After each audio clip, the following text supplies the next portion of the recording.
안녕하세요. 오늘은 아무도 말하지 않는 충격적인 진실을 폭로해 드리려고 합니다. 며칠 전 75세 되신 한 어르신이 저에게 이런 고백을 하셨습니다. 모든 인연을 정리하고 혼자 살기 시작한 지 3년이 됐는데 이게 제 인생에서 가장 행복한 시간입니다. 왜 진작 이렇게 살지 못했을까 후회될 정도예요. 이 말을 듣는 순간 정말 놀랐습니다. 더 놀라운 것은 이런 분들이 생각보다 정말 많다는 사실입니다. 평생 남들 눈치 보며 억지로 맞춰 살아오다가 나이 들어서야 진짜 자유를 찾은 분들이 속속 나타나고 있습니다. 하지만 이런 진실을 공개적으로 말하는 사람은 거의 없죠. 오늘은 용기를 내어 이 놀라운 현실을 정면으로 다뤄보겠습니다. 지금부터 들으실 내용이 여러분의 남은 인생을 완전히 바꿔놓을 것입니다. 구독, 좋아요, 알림 설정 해주시면 시작하겠습니다. 늙어 혼자 사는 게 최고 행복한 첫 번째 이유는 늙어가며 챙길 건 사람보다 내 컨디션이기 때문입니다. 여러분, 이런 하루를 보내본 적 있으신가요? 아침에 일어나자마자 온몸이 찌뿌둥하고 허리는 뻣뻣한데 문자 한 통이 울립니다. 오늘 점심 같이 먹어요. 마음은 피곤한데 괜히 거절하면 사람 관계가 어색해질까봐 억지로 나갈 준비를 합니다. 머리는 띵하고 발목은 시큰한데도 약속했으니 지켜야지 하며 스스로를 밀어붙이죠. 그렇게 한 번씩 만나고 나면 이틀은 누워 있어야 회복됩니다. 그런데 이런 날이 반복되면 삶이 피곤할 수밖에 없습니다. 사람 챙기느라 내 몸이 무너지는 경험 해보셨습니까? 젊을 때는 그런 희생이 당연했습니다. 자식 돌보고 배우자 기분 맞추고 친구들 부탁 하나라도 거절 못하고 살아왔습니다. 하지만 지금은 상황이 다릅니다. 예전처럼 몸이 쉽게 회복되지도 않고 무리한 하루는 다음날 통증으로 고스란히 돌아옵니다. 이제는 누구 기분보다도 내 몸 상태를 먼저 살펴야 하는 시기입니다. 전남 광양에 사는 74세 윤재분 씨는 과거엔 모임이 삶의 중심이었습니다. 교회 성가대, 마을회관 회식, 고등학교 동창회까지 매일 일정이 꽉 찼습니다. 하루라도 약속이 없으면 허전해서 일부러 스케줄을 채웠다고 합니다. 하지만 어느 겨울 심한 감기 몸살로 입원하면서 삶이 바뀌었습니다. 병실에서 처음 느낀 것은 사람이 없어도 너무 편하다는 것이었습니다. 누구 눈치도 볼 필요 없이 푹 자고 배고플 때 먹고 피곤할 때 그냥 누울 수 있는 상태. 윤 씨는 퇴원 후 아예 휴대폰 번호도 바꾸고 혼자만의 시간을 선택했습니다.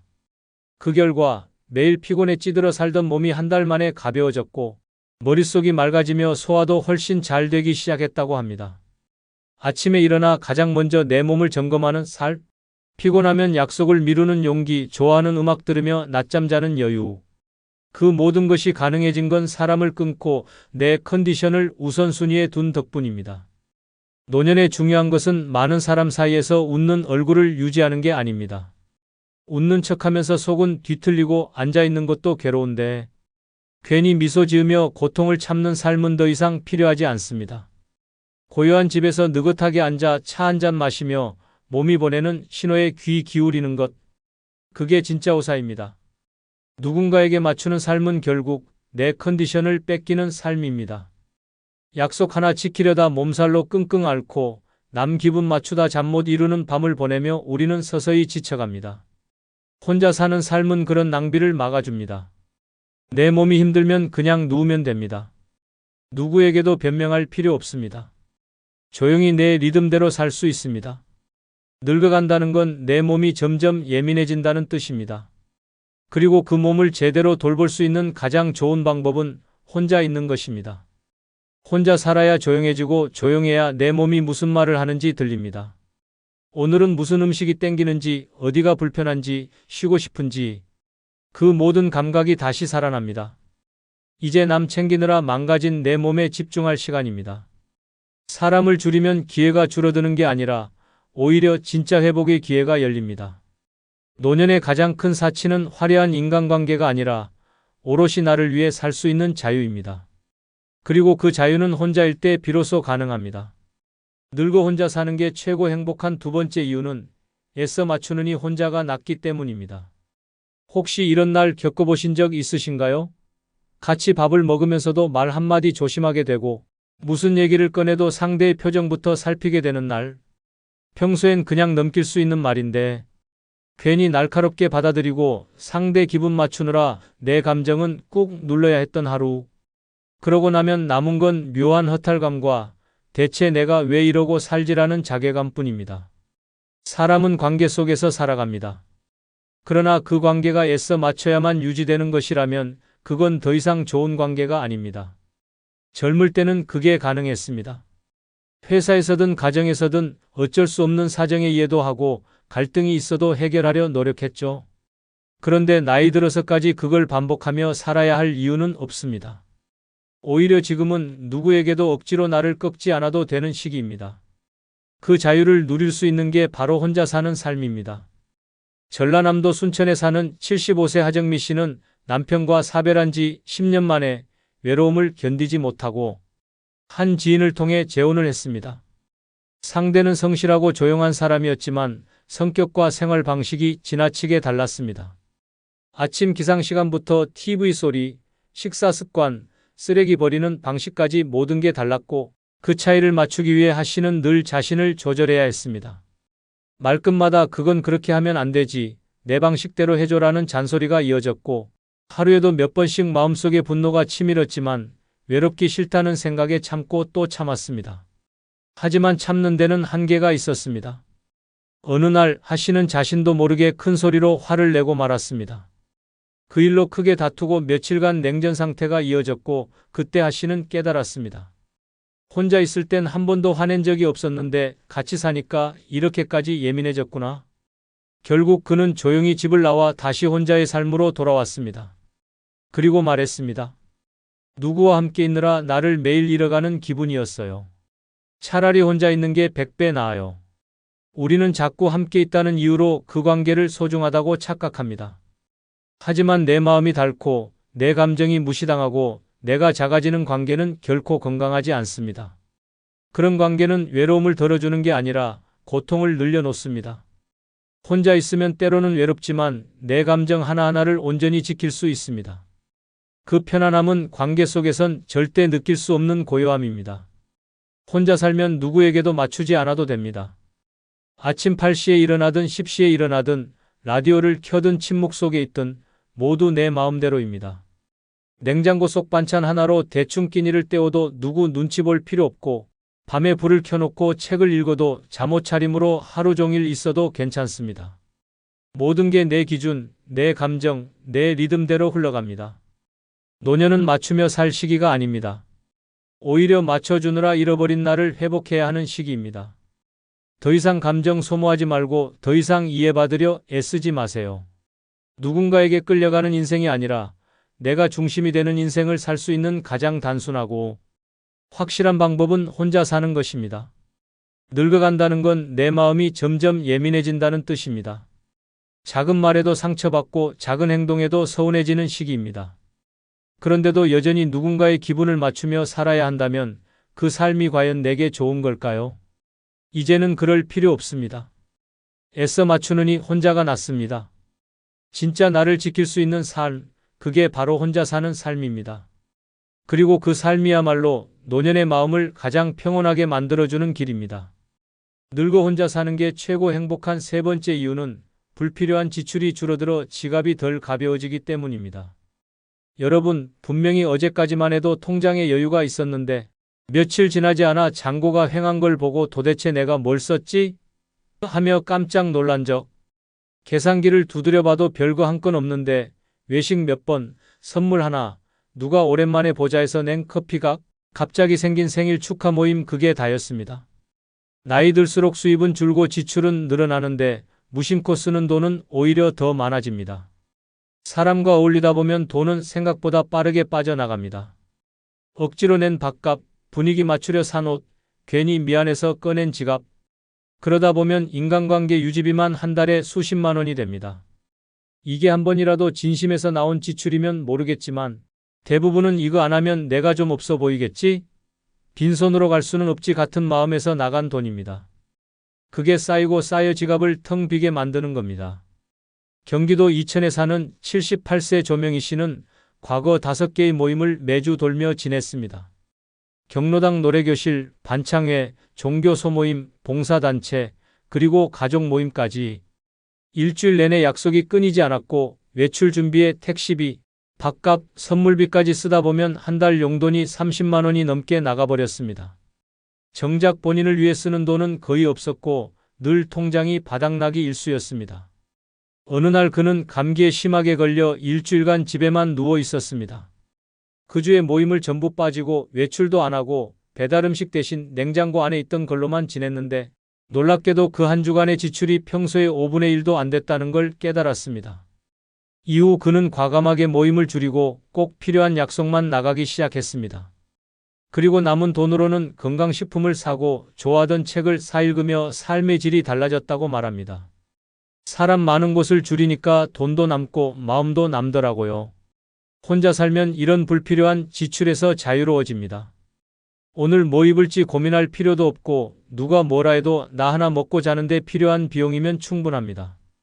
남 눈치라는 항목이 지출 목록에서 사라지니 지갑이 오래 갑니다. 또 혼자 먹는 밥은 간단하지만 오히려 건강에 좋고 매일 세수하듯 쓰던 돈을 아껴 쓰게 되니 소소한 여유가 쌓이기 시작합니다. 나이 들면 돈의 가치는 달라집니다. 많이 쓰는 것이 아니라 쓸 곳을 아는 것이 중요해집니다. 혼자 사는 사람은 자신이 진짜로 필요한 게 무엇인지 잘 압니다. 괜히 사두고 안 쓰는 물건, 어울리지 않는 옷, 형식적인 선물에 돈을 허비하지 않습니다. 그 대신 내 몸에 필요한 물, 내 마음을 살리는 책, 그리고 적절한 휴식에 투자하게 됩니다. 지갑이 가벼우면 마음이 무겁습니다. 그런데 반대로 사람을 줄이니 지갑이 남고 그 여유가 마음의 평온으로 이어집니다. 혼자 사는 삶은 바로 그 불필요한 지출의 악순환을 끊어주는 첫걸음입니다. 늙어간다는 건 단순해지는 삶을 배워가는 과정입니다. 그리고 그 단순함이 곧 지갑의 여유를, 마음의 안정을 만들어줍니다. 불필요한 인연이 줄어들면 불필요한 지출도 자연스럽게 줄어듭니다. 그렇게 남은 돈은 이제 진짜 당신을 위해 쓸 수 있습니다. 그리고 그 돈이 당신의 노년을 조금 더 따뜻하게 만들어줄 것입니다. 늙어 혼자 사는 게 최고 행복한 네 번째 이유는 내 속 편한 대로 사니 스트레스가 없어 정신건강에 좋기 때문입니다. 혹시 이런 하루 보내보신 적 있으신가요? 아침부터 TV 소리 크다고 타박 듣고 밥상 메뉴 놓고 말꼬리 잡히고 뭐하나? 내 마음대로 했다가 괜히 짜증 섞인 한숨 들으며 기분이 망가졌던 날. 말은 안 해도 얼굴에 써있는 그 불만 때문에 식사 내내 숨을 죽였던 적. 그럴 때마다 내가 왜 이렇게 눈치 보며 살아야 하지 하는 자괴감 느껴보신 적 있죠? 노년엔 몸보다 마음이 먼저 무너집니다. 젊었을 땐 일하고 바쁘게 움직이다 보니 스트레스를 의식할 틈도 없었습니다. 하지만 나이 들수록 작은 말 한마디, 무심한 표정 하나에도 상처를 받고 그 감정이 오래도록 남아 머릿속을 맴돌게 됩니다. 스트레스를 주는 대상이 늘 가까이 있는 사람일수록 그 피로는 더 깊어집니다. 충청북도 제천에 사는 73세 송현옥 씨는 남편과 오랜 시간 별거 끝에 각자의 삶을 살기로 결정했습니다. 가족들은 걱정했습니다.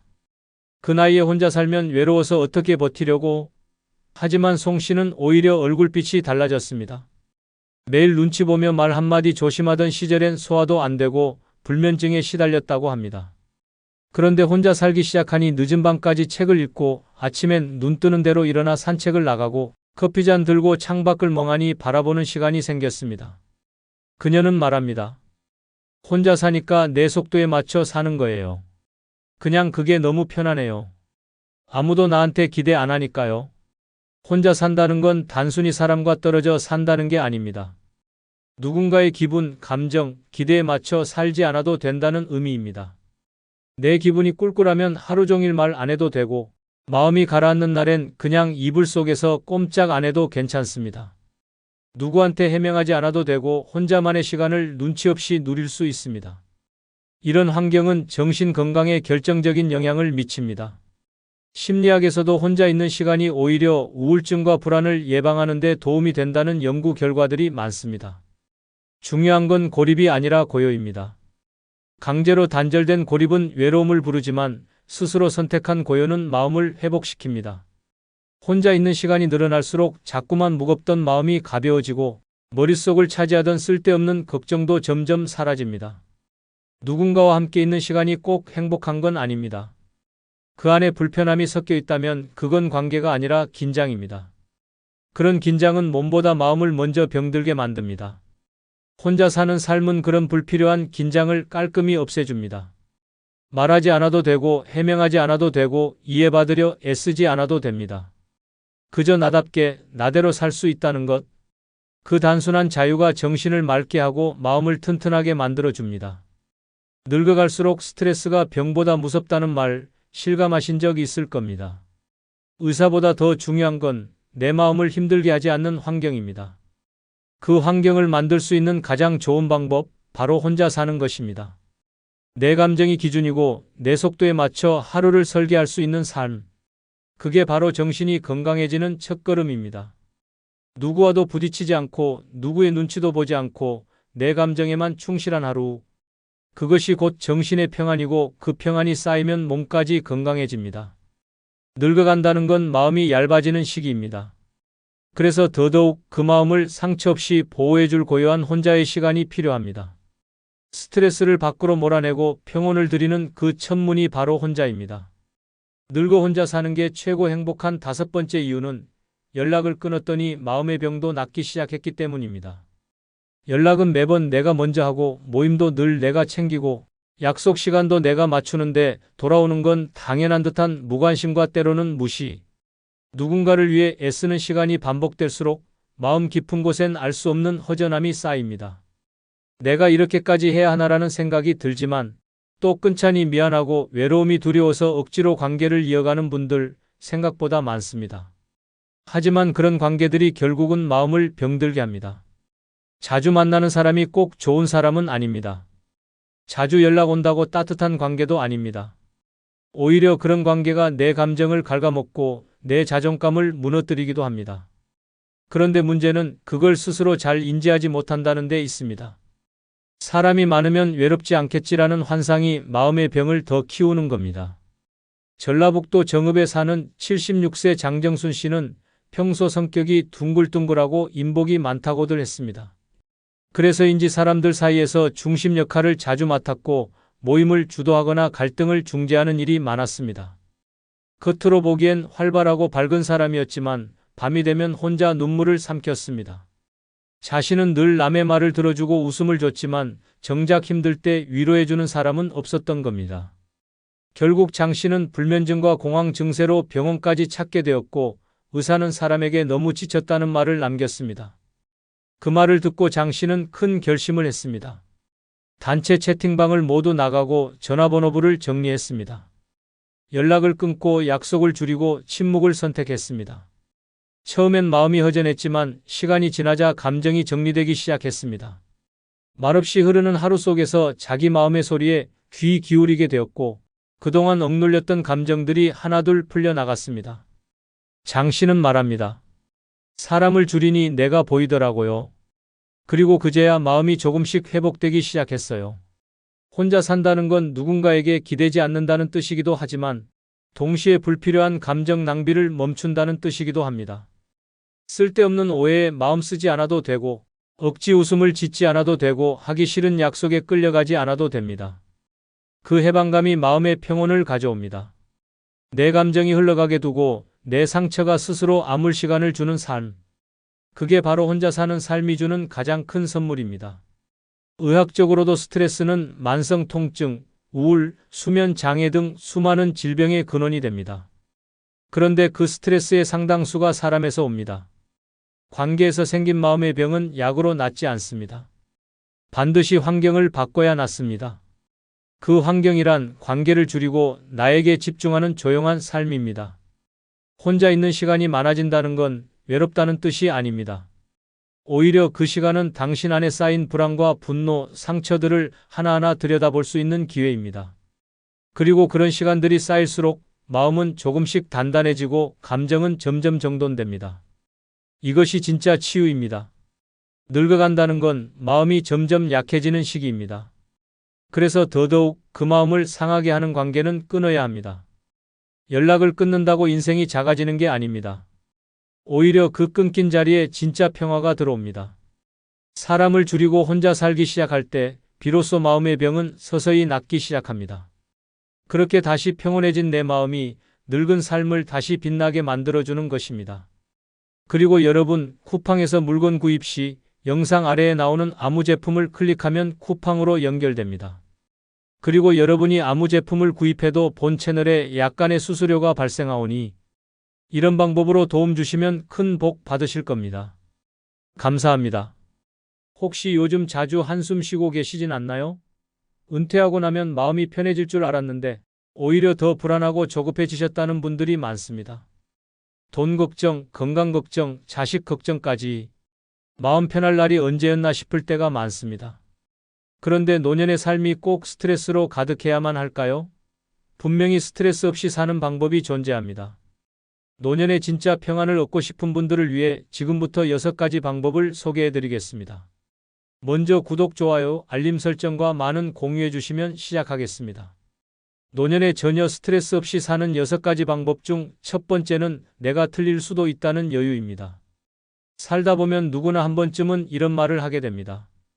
내 말이 맞잖아. 저 사람은 왜 저렇게 생각하지? 나 같으면 안 저랬을 텐데. 특히 나이가 들수록 내 경험이 전부인 듯 느껴지고 내 방식이 가장 옳다고 여겨지는 순간들이 많아집니다. 하지만 그 생각이 관계를 망치고 마음의 스트레스를 키운다는 사실을 자주 놓치게 됩니다. 오랜 세월 살아온 삶의 방식은 존중받아야 하지만 그 방식이 항상 옳을 수만은 없습니다. 내가 틀릴 수도 있다는 여유, 그것이 노년을 평온하게 만드는 첫 번째 비결입니다. 서울 성북구에 사는 장영숙님은 70세입니다. 남편과의 사소한 말다툼이 점점 심해지면서 서로 얼굴을 마주하기도 껄끄러운 상태가 되었습니다. 자녀들과도 자주 부딪혔습니다. 장영숙님은 나는 그저 다 잘되라고 하는 말인데 애들은 왜 자꾸 버릇없게 굴고 남편은 왜 내 마음을 몰라주는지 모르겠어요 라고 말씀하셨습니다. 그러던 어느 날 딸이 조심스럽게 편지를 한 통 보냈습니다. 엄마는 항상 자기 말이 맞다고 생각하는 것 같아요. 하지만 저희도 생각이 있고 우리 방식대로 사는 걸 존중받고 싶어요. 그 편지를 읽고 처음엔 화가 났지만 며칠이 지나고 나니 마음이 조금씩 풀리기 시작했다고 합니다. 장영숙님은 이후 대화에서 한 걸음 물러서기 시작했고 내가 틀릴 수도 있다는 마음으로 남편과 자녀들의 말에 귀 기울이기 시작했습니다. 신기하게도 그때부터 가족 분위기가 달라졌다고 하셨습니다. 지금은 손주들과도 자주 웃고 남편과 함께 산책하는 시간도 늘어났습니다. 내가 다 맞을 필요는 없었더라고요. 그냥 조금만 내려놓으면 이렇게 편해지더라고요. 이 사례처럼 틀릴 수 있다는 여유는 단순히 고집을 버리자는 말이 아닙니다. 상대의 입장에서 다시 생각해보는 열린 마음을 갖는 것입니다. 누군가의 말에 그럴 수도 있겠구나라고 한 번만 생각해도 감정은 부드러워지고 갈등은 줄어듭니다. 상대방이 달라서 불편했던 게 아니라 내가 맞서려 했기 때문에 불편했던 건 아닐까요? 노년에는 건강도 중요하고 돈도 중요하지만 그보다 더 중요한 건 사람과의 관계입니다. 그리고 그 관계의 핵심은 고집보다 여유입니다.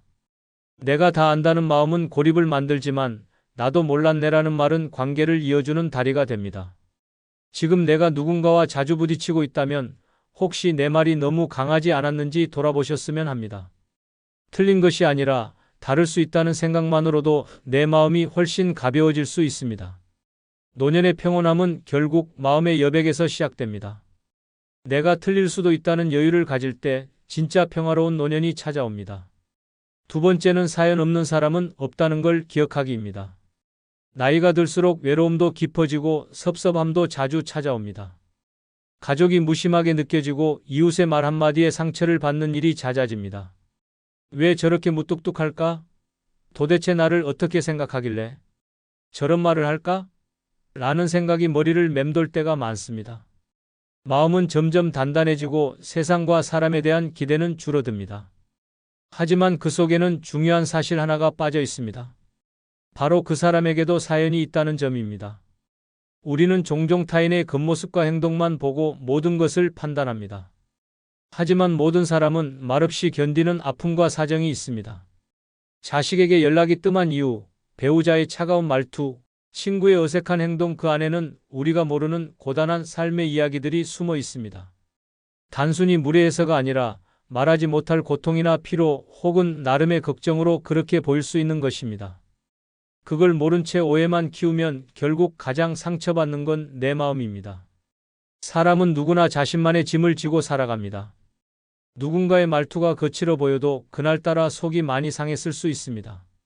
이웃이 인사를 받아주지 않아도 그 순간 다른 걱정으로 머리가 복잡했을 수도 있습니다. 사소한 말 한마디, 눈빛 하나에 지나치게 의미를 부여하지 말고 저 사람에게도 무슨 사정이 있겠지 하고 마음을 한번 접어보면 내 하루가 달라집니다. 내가 먼저 이해하고 넘기면 쓸데없는 감정 소비를 줄일 수 있고 그만큼 스트레스도 줄어듭니다. 이런 마음의 여유는 인간관계를 훨씬 더 부드럽게 만들어줍니다. 노년기의 가장 큰 스트레스는 관계에서 비롯됩니다. 가까운 가족과 자녀, 친구, 이웃과의 갈등은 말로는 작지만 마음엔 깊은 흔적을 남깁니다. 그런데 관계는 언제나 쌍방향입니다. 내가 조금만 먼저 이해하고 기다려주는 마음을 가지면 상대도 언젠가 그 마음을 느끼게 됩니다. 경기도 안양에 사는 정혜분님은 71세입니다. 남편과 자주 부딪히고 며느리와도 대화가 단절돼 있었습니다. 손주를 보고 싶어도 며느리 눈치를 보게 되는 자신이 싫었고 남편은 매일 똑같은 이야기만 반복하며 잔소리를 늘어놓았습니다. 어느 날 우연히 라디오에서 한 사연을 들었습니다. 우리 아들은 회사에서 괴롭힘을 당하고 있었대요. 그걸 모르고 저는 왜 이렇게 연락이 없냐며 혼만 냈죠. 그 이야기를 듣고 정혜분님은 큰 충격을 받았습니다. 혹시 나도 상대의 사정을 모르고 내 감정만 앞세우고 있었던 건 아닐까? 그날 이후 정혜분님은 남편의 이야기를 끊지 않고 들어주기 시작했고 며느리에게는 짧은 문자라도 따뜻하게 인사를 보내기 시작했습니다. 놀랍게도 관계는 서서히 달라지기 시작했고 지금은 손주와의 영상통화가 일상이 되었다고 하셨습니다. 내가 먼저 마음을 열었더니 그들도 천천히 다가오더라고요. 이처럼 사연 없는 사람은 없다는 걸 기억하는 것만으로도 세상을 바라보는 시선이 달라집니다. 내 안의 불만도 줄고 마음이 부드러워지며 관계는 다시 이어질 수 있는 여지를 얻게 됩니다. 나만 힘든 게 아니라는 사실을 받아들이는 순간 마음은 자연스레 단단해지면서도 따뜻해집니다. 노년의 평화는 외부에서 오는 것이 아니라 내 안의 시선에서부터 시작됩니다. 세 번째는 누가 뭐라 해도 내 방식을 믿는 태도입니다. 살다 보면 주변에서 참 많은 말들이 들려옵니다. 그 나이에 아직도 일하세요? 연금 받으면서 뭐하러 그렇게 아껴요? 지금은 그렇게 살면 손해예요. 이런 말들은 마치 내가 뭔가 잘못하고 있는 듯한 기분을 들게 합니다. 특히 노년에 들어서면 내 삶의 방식이 시대에 뒤처진 건 아닌지, 내가 뭔가 놓치고 있는 건 아닌지 괜히 스스로를 의심하게 됩니다. 그런데 정작 그 말들을 하는 사람들은 내 삶을 책임져 주지 않습니다. 하루하루를 사는 건 결국 나 자신이기 때문입니다. 누가 뭐라 하든 나의 방식으로 살아가는 태도는 노년의 삶을 지탱하는 가장 중요한 힘입니다. 지금까지 살아온 방식이 나에게 맞았다면 그것은 그 자체로 충분히 가치 있는 삶의 기준입니다. 전략하며 사는 것이 편한 사람도 있고 소소한 즐거움에 돈을 쓰는 것이 좋은 사람도 있습니다. 사람마다 마음이 편안해지는 방식은 다르기 때문에 남의 기준을 따라가기보다는 내 안의 기준을 지키는 것이 무엇보다 중요합니다. 요즘은 노년에도 자신을 위한 삶을 살아야 한다는 말이 흔하게 들리지만 그 삶의 방식은 누구에게나 다르게 해석됩니다. 누군가는 자주 여행을 다니며 삶의 활력을 느끼고 또 누군가는 조용히 집에서 손뜨개나 글쓰기 같은 취미를 하며 안정감을 느낍니다. 중요한 건 그 방식이 외부의 평가와 상관없이 나에게 맞는가입니다. 나답게 사는 삶이야말로 스트레스를 줄이는 가장 확실한 방법입니다. 그렇다고 고집을 부리라는 말은 아닙니다. 타인의 조언을 듣되 그 조언에 끌려가지 않는 태도를 말하는 것입니다. 판단의 주도권은 항상 나에게 있어야 하고 누군가의 말에 내 삶의 방향이 휘둘리기 시작하면 스트레스는 피할 수 없습니다. 세상에는 수많은 정답이 있지만 내 인생에는 내 방식이 유일한 정답일 수 있습니다. 또한 노년에 잘 살고 있다는 느낌은 단순히 물질이나 사회적 기준이 아니라 마음의 만족에서 나옵니다. 누가 뭐라 하든 스스로 만족스럽다면 그게 가장 건강하고 바람직한 삶입니다. 사람들은 쉽게 말합니다. 이제 좀 누리세요. 왜 그렇게 사세요? 그건 너무 낡은 방식이에요. 하지만 그런 말에 상처받지 말고 내 방식대로 성실히 살아온 자신을 인정해주는 태도가 필요합니다. 나는 지금까지도 충분히 잘 살아왔고 앞으로도 나답게 살아갈 권리가 있습니다. 경기도 김포에 사는 조말수님은 올해 70세입니다. 퇴직 후에도 새벽마다 시장에 나가 반찬 가게를 운영하고 계십니다. 주변 사람들은 이 나이에 왜 그렇게까지 하시냐며 만류하지만 조말수님은 묵묵히 자신의 방식을 지켜가고 있습니다. 그녀는 나는 사람들하고 부대끼며 일하는 게 제일 좋아요. 매일 일하고 손님들이 고맙다고 말해주면 그게 내 사는 이유 같아요 라고 하셨습니다. 자녀들은 처음엔 걱정했지만 지금은 어머니가 일할 때 가장 건강하고 밝다는 걸 알고 존중해주고 있습니다. 내가 제일 나답게 사는 방법이 이거니까 그냥 이대로가 좋아요. 조말수님의 이 말은 남의 말보다 내 마음을 믿는 태도가 얼마나 단단한 삶을 만드는지를 보여줍니다. 네 번째는 다른 사람의 문제에 과도하게 개입하지 않기입니다. 사람이란 나이가 들수록 걱정이 많아집니다. 특히 가족이나 가까운 지인의 일이라면 더더욱 그렇습니다. 자녀의 직장 문제, 손주의 교육, 친구의 가정사까지 어느새 나와 상관없는 일에도 마음을 쓰게 되고 그게 어느 순간 개입이라는 이름으로 바뀌는 경우가 많습니다. 처음엔 도와주고 싶어서 잘 되기를 바라는 마음으로 시작했지만 시간이 지나면서 스트레스로 되돌아오는 경우가 적지 않습니다. 타인의 문제에 너무 깊이 관여하면 어느 순간 그 일이 내 일이 되어버립니다. 감정도 에너지도 거기 다 쏟다 보면 정작 나 자신을 돌볼 힘이 남지 않습니다. 특히 자녀의 문제에 지나치게 개입할 경우 고마움보다는 부담으로 받아들여지고 오히려 관계가 소원해질 수 있습니다. 나는 도와줬다는 마음과 간섭받았다는 상대의 감정이 부딪히면 서로에게 상처만 남게 됩니다. 물론 나이 든 부모로서 자녀의 삶이 걱정되는 건 당연합니다. 하지만 걱정은 걱정일 뿐 인생의 선택은 결국 그들의 몫입니다. 노년의 지혜란 할 수 있는 조언만 하고 나머지는 믿고 기다리는 태도에서 비롯됩니다. 특히 요즘 세대는 부모의 경험이나 방식보다 자신들의 판단을 더 중요하게 여기기 때문에 지나친 개입은 오히려 반감을 불러일으킬 수 있습니다. 그렇게 관계가 멀어지고 마음이 상하게 되면 결국 그 스트레스는 고스란히 부모의 몫이 됩니다. 또한 친구나 이웃, 지인 사이에서도 참견이란 이름으로 시작된 개입이 결국 관계를 어색하게 만들기도 합니다. 처음엔 선의였지만 듣는 쪽에서는 간섭처럼 받아들이는 경우가 많습니다. 상대가 먼저 도움을 요청하지 않았다면 조용히 지켜보는 것도 큰 배려가 될 수 있습니다. 모든 일에 반응하고 판단하고 나서기보다 때로는 물러서 있는 것이 내 마음을 지키는 현명한 방법입니다.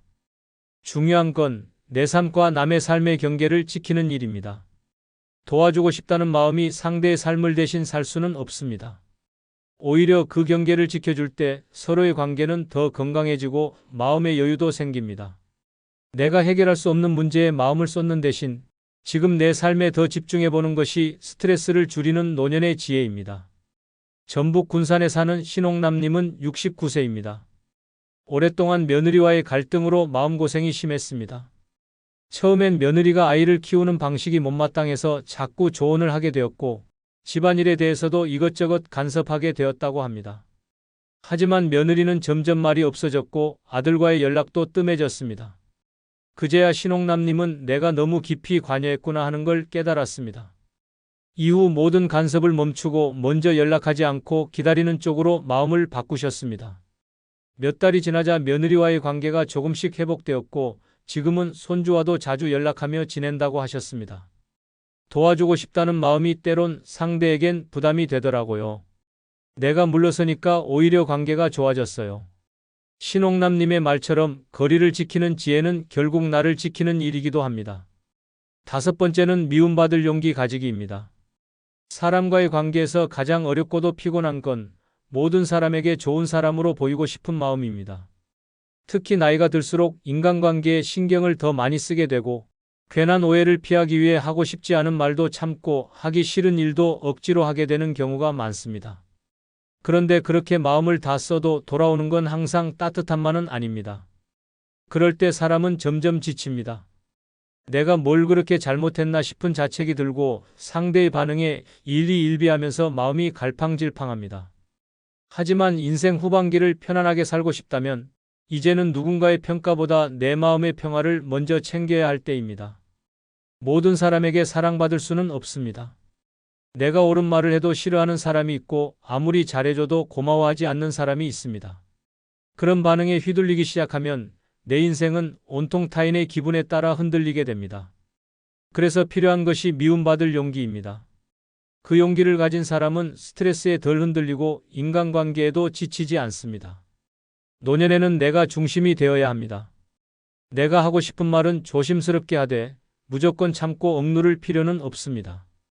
내 생각을 표현했는데 상대가 싫어할까봐 두려워하지 마십시오. 내가 나답게 살기 위한 태도를 가진다면 누군가에게 미움을 사더라도 그건 감수할 수 있어야 합니다. 중요한 건 모든 사람에게 잘 보이려는 삶이 아니라 내 마음이 무너지지 않는 삶입니다. 또한 거절을 두려워하지 않는 것도 같은 맥락입니다. 하기 싫은 부탁을 무리해서 들어주고 원하지 않는 자리에 억지로 나가고 마음에도 없는 말을 건네는 일은 결국 나를 더 힘들게 만듭니다. 상대는 그저 고맙다고만 생각할 뿐 내가 얼마나 힘들었는지는 모릅니다. 하지만 내가 분명하게 선을 긋고 죄송하지만 어렵습니다라고 말하는 순간 오히려 상대도 나를 더 존중하게 됩니다. 미움받을 용기를 가진 사람은 관계에 당당함이 있고 그 당당함이 삶을 단단하게 만들어줍니다. 부산 사하구에 사는 김정래님은 올해 74세입니다. 평생을 내하며 살아오셨고 가족과 이웃 사이에서도 항상 부드러운 사람으로 알려져 있었습니다. 하지만 속으로는 늘 쌓인 스트레스를 감당하기 힘들어 하셨고 나중에는 혈압까지 올라 병원 신세를 지게 되었습니다. 어느 날 병원 상담사에게 이제라도 나를 좀 챙기셔야 해요. 미움받을 용기도 가져야 오래 사실 수 있어요. 라는 말을 들은 후 큰 결심을 하셨다고 합니다. 이후엔 하기 싫은 부탁은 정중히 거절하고 가족에게도 하고 싶은 말을 조금씩 표현하기 시작하셨습니다. 처음엔 서먹했지만 시간이 지나며 오히려 가족들이 더 가까이 다가왔고 친구들도 이제야 진짜 김정래를 보는 것 같다고 말해줬다고 합니다. 김정래님은 용기 내서 나를 표현하니까 마음이 훨씬 편해졌어요. 이젠 누가 뭐라 해도 나는 내가 좋으면 그걸로 충분해요 라고 웃으며 말씀하셨습니다. 누구에게나 사랑받으려는 마음을 내려놓는 순간 진짜 나답게 살 수 있습니다. 미움받을 용기는 관계를 끊는 용기가 아니라 나를 지키는 용기입니다. 그리고 그 용기를 가진 사람만이 노년을 편안하게, 단단하게 살아갈 수 있습니다. 마지막 6번째는 다른 사람의 시선이나 평가에 신경 쓰지 않기입니다. 살아오면서 우리는 늘 남들이 나를 어떻게 볼까를 의식하며 살아왔습니다. 직장에서는 상사의 눈치를, 집에서는 가족의 기대를, 사회에서는 주변의 평가를 신경 쓰며 한 걸음씩 살아왔습니다. 그런데 그 습관이 노년까지 이어지면 마음이 쉴 틈이 없습니다. 정작 은퇴 후에는 좀 편하게 살아야지 하면서도 이웃의 눈치, 자식의 시선, 친구들의 말 한마디에 마음이 괜히 무거워지는 순간들이 많습니다. 저 사람은 아직도 일하네? 그 나이에 저런 옷을 입는다고? 혼자 밥 먹는 거 좀 없어 보여. 이런 말들에 괜히 움츠러들고 하고 싶은 일도 망설이게 되는 분들 많으실 겁니다. 그런데 한 번만 생각해 보십시오. 그 말들을 하는 사람들은 내 인생을 대신 살아주지 않습니다. 그리고 그런 시선은 한순간 스쳐 지나갈 뿐 내 삶에는 아무런 책임도 지지 않습니다.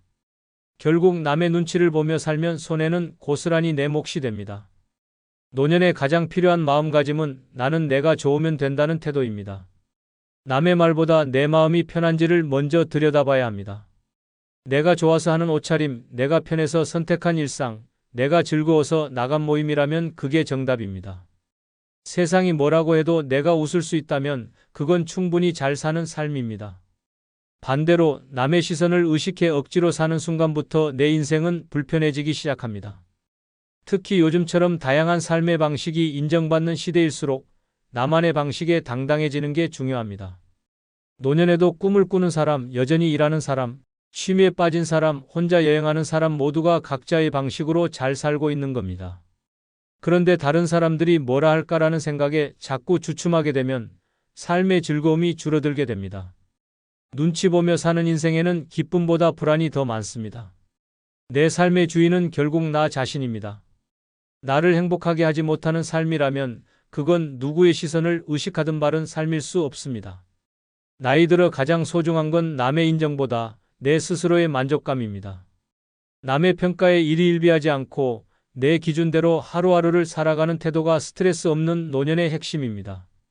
대구 달서구에 사는 문영남님은 올해 73세입니다. 은퇴 후 카페 창업을 하셨을 때 주변에서는 이 나이에 무슨 장사를 하냐는 말이 많았습니다. 특히 동년배 친구들은 그냥 조용히 쉬면서 살지라고 걱정했고 자녀들도 반대가 심했다고 합니다. 하지만 문영남님은 늘 꿈이었던 작은 커피 가게를 열었고 매일 아침 직접 커피를 내리고 손님과 소소한 대화를 나누는 삶에 만족하고 계십니다. 처음엔 나도 흔들렸어요. 다들 말리니까. 근데 가게 열고 나니까 하루하루가 너무 좋아요. 내가 좋으면 된 거잖아요. 지금 문영남님의 카페는 동네 주민들 사이에서 조용한 명소가 되었고 무엇보다도 본인이 가장 행복해졌다고 하셨습니다. 이처럼 다른 사람의 시선을 신경 쓰기보다 내 삶의 중심을 내 안에 두는 것이 진짜 스트레스 없는 노년을 여는 열쇠입니다. 남이 아니라 내가 만족하는 삶, 그것이 곧 진짜 내 삶입니다. 그리고 여러분, 쿠팡에서 물건 구입 시 영상 아래에 나오는 아무 제품을 클릭하면 쿠팡으로 연결됩니다. 그리고 여러분이 어떤 제품을 구입해도 본 채널에 약간의 수수료가 발생하오니 꼭 이런 방법으로 쿠팡 구매하시면 큰 복 받으실 겁니다. 감사합니다. 알베르 카뮈는 마음이 약한 사람일수록 세상은 더 가혹하다고 말했습니다. 공자도 가까운 사람일수록 더 쉽게 당신을 무너뜨릴 수 있다고 경고했으며 나폴레옹은 당신이 침묵할수록 세상은 당신을 더 쉽게 무시한다고 했습니다. 처음엔 이 말들이 지나치게 비관적으로 들렸을지도 모릅니다. 사람은 함께 살아야 행복하지 않나? 가족이, 친구가 있어야 외롭지 않은 거 아닌가? 그렇게 믿으며 살았습니다. 하지만 나이가 들고 상처가 쌓이고 내 마음을 몰라주는 사람들 속에서 점점 깨닫게 됩니다. 이 철학자들의 말이 결코 과장이 아니라는 것을, 특히 60대를 넘어서면 오히려 사람 사이에서 더 많이 다치고 더 깊이 외로워진다는 걸 절실히 느끼게 됩니다. 오늘 영상에서는 왜 이제는 더 이상 눈치 보지 말고 독하게 살아야만 하는지 그 현실적인 이유 6가지를 낱낱이 말씀드리겠습니다. 아직 구독과 좋아요 누르지 않으셨다면 지금 꾹 눌러주시고요. 오늘 이 이야기 당신과 똑같은 고민으로 지쳐있는 누군가에게 꼭 전달해 주세요. 지금부터 당신 인생의 주도권을 되찾는 시간이 시작됩니다. 노년에 독하게 살아야 하는 첫 번째 이유는 웃으며 참고 있으면 진짜 괜찮은 줄 알기 때문입니다. 괜찮아, 괜찮아. 사람들은 그렇게 말하며 하루를 넘깁니다. 속은 끓고 마음은 무너져도 겉으론 웃으며 버팁니다. 그런데 문제는 사람들이 그 웃음을 진심으로 받아들인다는 데 있습니다. 당신이 아파도 말하지 않으면 안 아픈 줄 알고 힘들어도 내색 안 하면 강한 사람이라 착각합니다. 그 결과 당신은 더 많은 것을 떠안고 더 깊이 상처받고 결국 누구에게도 위로받지 못한 채 고립되어 갑니다. 노년의 미소는 때론 생존입니다. 괜히 자식 앞에서 티 내기 싫고 친구 앞에선 약해 보이기 싫고 사람들 사이에선 민폐가 되기 싫어 참고 또 참습니다. 그런데 그 침묵 속 웃음은 결국 당신을 외롭게 만듭니다. 사람들은 신호를 읽지 않습니다. 보여주는 것만 믿습니다. 그래서 그 정도는 괜찮겠지라고 넘기고 말 안 하는 걸 보니 아직 할만한가 보다라고 판단합니다. 그 판단은 결국 당신에게 더 많은 짐을 지우게 됩니다. 웃는 얼굴로 삼시세끼를 챙기다 탈진해도 정색하지 않고 부탁을 들어주다 속이 문드러져도 아무도 알아채지 못합니다. 그러니 더는 참지 마십시오. 힘들 땐 힘들다고 말하고 안 되는 건 안 된다고 말해야 합니다. 그렇지 않으면 당신의 희생은 누구의 기억에도 남지 않고 당신의 미소는 결국 오해로 남게 됩니다. 강원도 속초에 사는 75세 김말순 씨는 딸과 사위 그리고 두 손주와 함께 살았습니다. 딸 부부는 맞벌이라 늘 바빴고 김 씨는 집안일과 아이 돌봄을 도맡아 했습니다. 하루 세 끼를 차리고 아이들 등하원도 챙기며 지냈지만 입에서는 늘 나는 괜찮아라는 말만 나왔습니다. 하지만 속은 달랐습니다. 허리 통증, 만성 피로, 무기력감까지 찾아왔지만 그는 내색하지 않았습니다. 그러던 어느 날 김 씨는 부엌에서 허리를 삐끗해 주저앉고 말았습니다. 병원에선 과도한 무리라는 진단을 내렸고 물리치료와 약물치료가 시작됐습니다. 그제야 딸이 말했습니다. 엄마, 힘들면 말 좀 하시지 왜 참았어요? 김 씨는 조용히 대답했습니다. 내가 너무 바빠 보였어. 나까지 짐 되고 싶지 않았어. 그 말을 들은 딸은 눈물을 보이며 말했다고 합니다. 엄마가 괜찮다고 해서 진짜 괜찮은 줄 알았어. 그 후 김 씨는 달라졌습니다. 가사노동 분담을 요청했고 손주 돌봄도 주말만 돕기로 했습니다. 치료에 집중하며 자신의 컨디션을 우선하기 시작했고 안 되는 건 안 되라고 분명히 말할 줄 아는 어른이 되었습니다. 그는 말합니다. 웃으며 참는 게 미덕인 줄 알았는데 그게 결국 나만 망치는 일이더라고요. 노년의 침묵은 아무도 구해주지 않습니다. 사람들은 당신이 괜찮다 하면 더 기대고 더 요구합니다. 웃는다고 다 괜찮은 게 아닙니다. 오히려 웃는 사람일수록 더 많이 무너져 있습니다. 그러니 이제부터는 웃기 전에 먼저 말하세요. 나는 괜찮지 않아. 나도 쉬고 싶어. 나도 돌봄이 필요해.